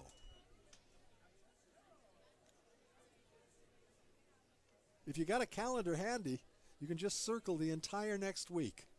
There's a ground ball backhanded by the off the glove of Lehman and into left field, and we'll see if that's going to be called an infield single, or I guess it's more than an infield single. It did go to the outfield, but we'll see if it's a hit or an error. That'll bring up Logan Poisal as we wait for the word from on high.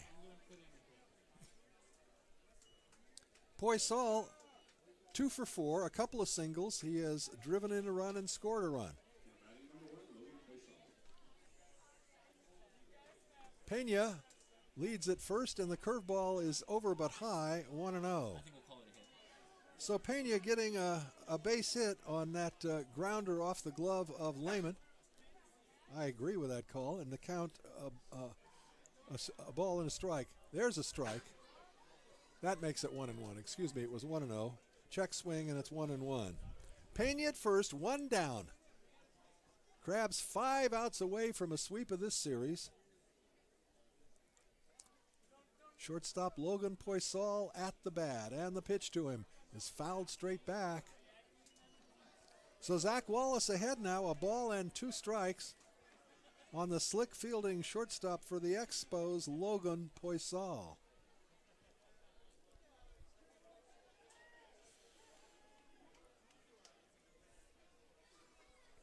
Wallace is set, and the pitch. Fastball is inside. 2-2.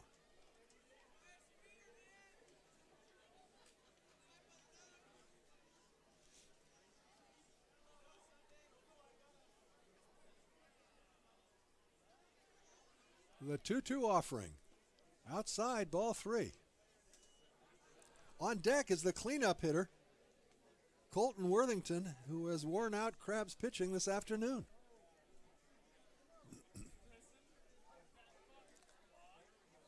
A big 3-2 pitch here.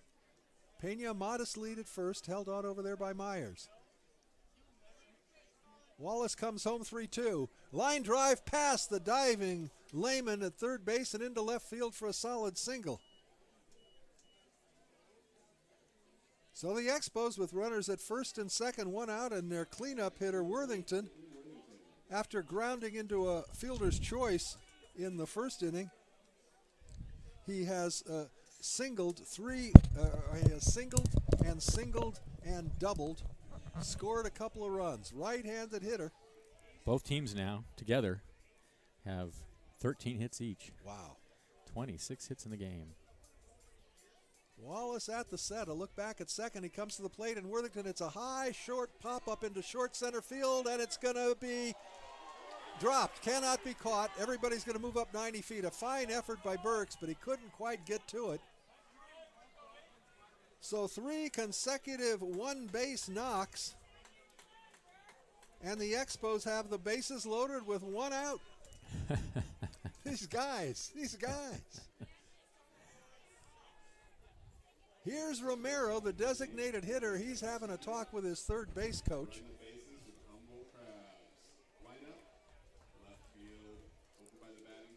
We have thought at various points in this ball game, well, this one's over. Surely they're out of it now. This Surely one's in they're the out of bank. it, yeah. Not the case. These guys are scrappers, and they're just not willing to quit. No. So it's 15-10, but the bases are full of Expos with only 1 out. And Zach Wallace looking for the pitcher's best friend, which is the old twin killing. Sam Romero has other ideas. He is 1 for 2 since coming into the contest. Right-handed hitter. Wallace working from the windup, and the pitch inside 1-0. No activity in either team's bullpens. Now they're out hitting the Crabs.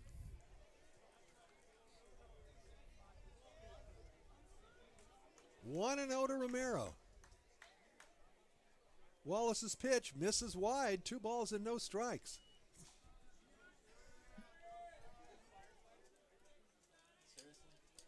Seriously? 2-0 to Romero. The pitch. Low, ball 3. So Wallace in danger of walking in a run, and that would bring the potential tying run to the plate. Amazing. There's only 1 out here in the 8th inning. I'm telling you, I think we're bound for extra innings. I'm telling you, we're bound for Monday night. It's going to keep go, go, go. Here's a 3-0. That one's right down the heart of the plate for a called strike one.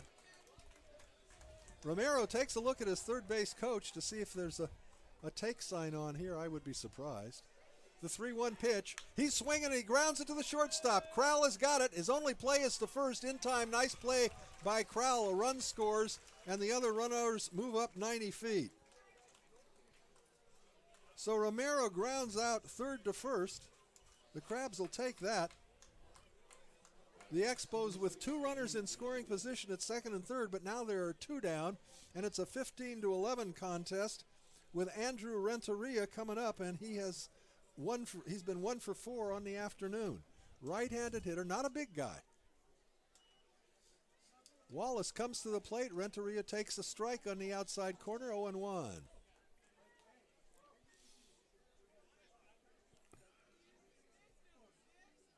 A big at bat here. The Crabs leading by 4, but a base hit here. Well, we got ourselves a real close one. Pitch just misses wide. 1 ball and 1 strike to Renteria.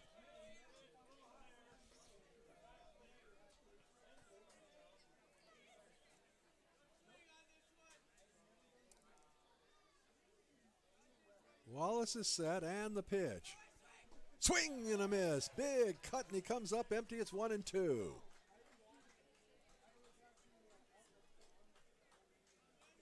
So Wallace a strike away from getting out of this one cheaply enough.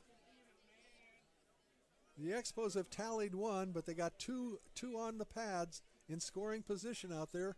A 1-2 count for Renteria. Here's Wallace's pitch. Oh, got him looking.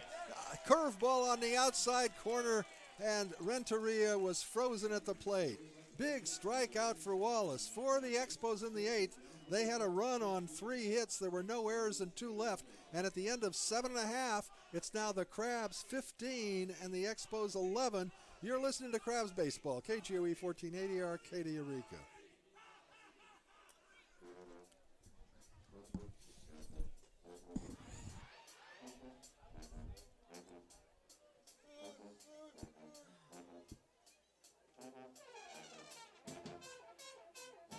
Is this the first year they've done Sheena as a punk rocker? Is that one of their new ones?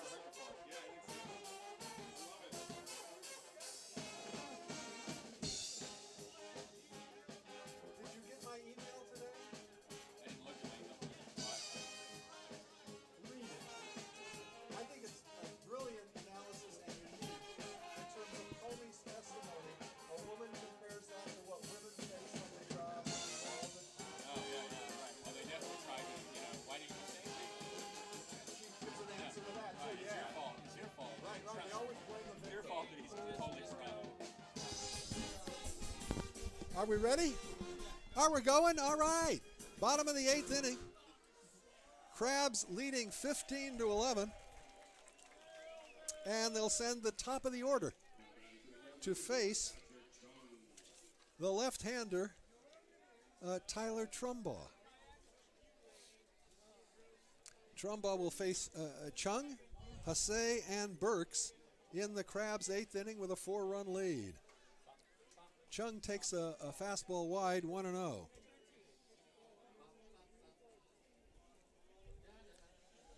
Patrick is 1 for 2 officially. He has walked, has been hit by a pitch, hit a sacrifice fly.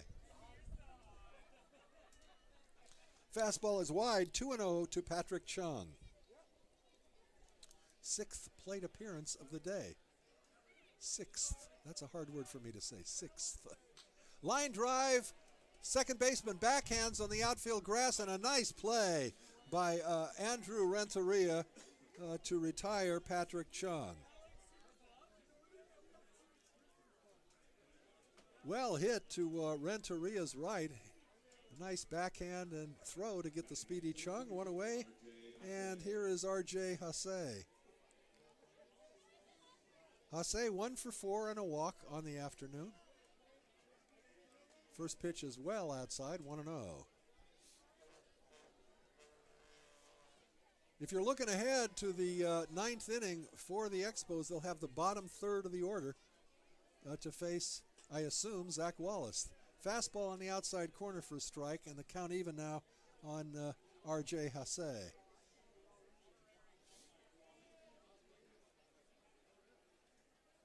One and one the count. R.J. swings and hits a high fly ball into center field. Backing up a step or two is the center fielder Workington to make the catch for the second out, and that'll bring up Jeremiah Burks. Burks 2 for 4 on the afternoon. Batting number 8, Jeremiah Burks. He has scored a run and driven across 2.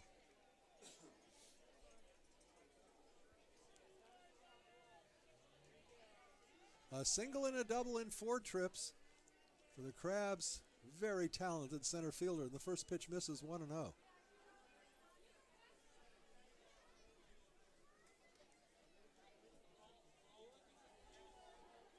Two down, nobody on here in the Crabs' 8th inning. Leading by 4. Ground ball to the third baseman on a couple of hops. Pena up with it, the throw across the diamond to retire Burks, and the Crabs for the second consecutive inning go in order, and at the end of 8, it's the Crabs 15 and the Expos 11. You're listening to Crabs Baseball, KGOE 1480, Arcata, Eureka.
New pitcher for the Crabs as we head into the 9th inning, Jay Wagner, who comes into the ballgame with a win and a save. And in this case, he's not in a save situation because the Crabs are up by 4, but he is called upon to close it out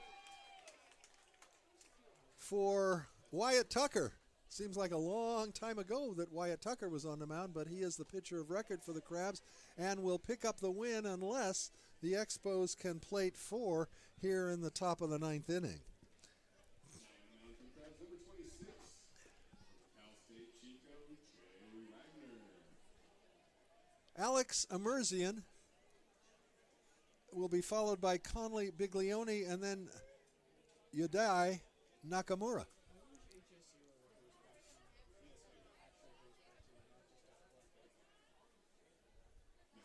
Jay Wagner, right-hander from Chico State.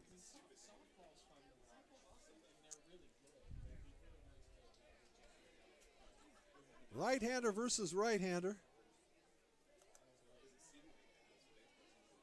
As Emerzian stands in. The first pitch is lined right back to the pitcher off his glove. He picks it up and throws to first for the out. That ball was smoked right off the glove of the pitcher. I don't think it hit him. I think it hit his glove. Catcher is coming out to make sure he's all right, but Jay indicates he's okay. So 1 down.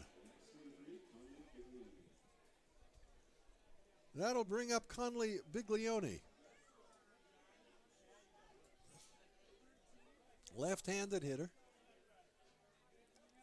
Ground ball off the glove of the pitcher. Shortstop's got it. Crowell's throw to first in time. 2 down. So a couple of pitches, a couple of outs. Wagner making it look easy here in the 9th inning.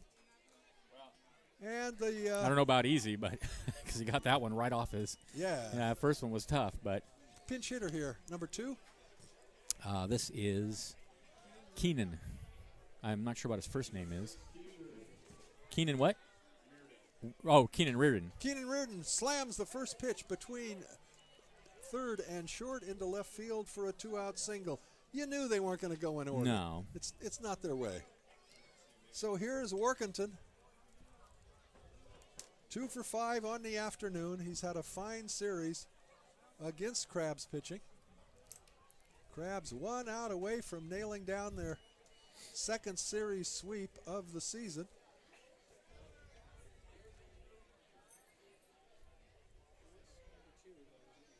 And the pitch. In there for a call, strike 1. So the Crabs, with this victory, should they get a couple more strikes? 6-1 Go on to the 6 season. and 1 on the season.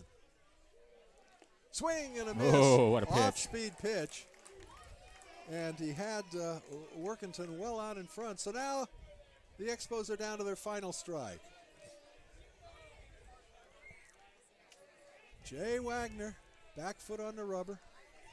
Long look in. He's ready. The 0-2 pitch. Ground ball to the second baseman. Chung has got it. He's up with it. The ball game is over.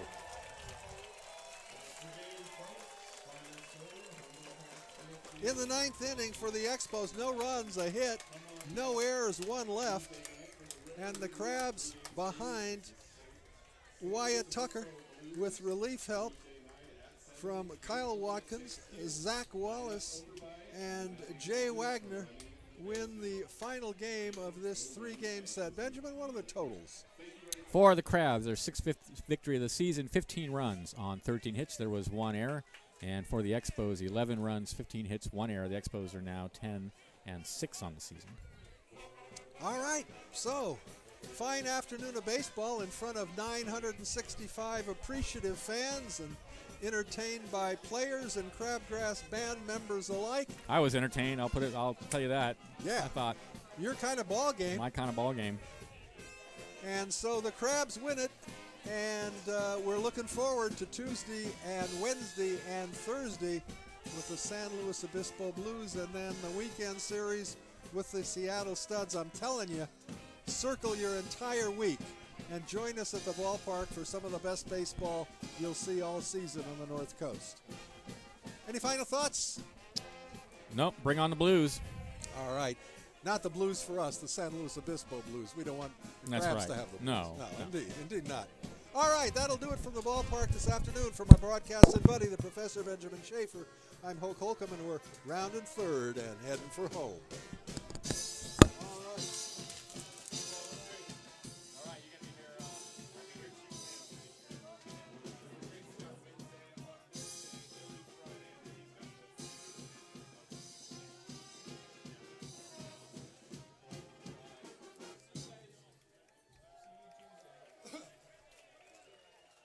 Great job as usual, Liam. Outstanding.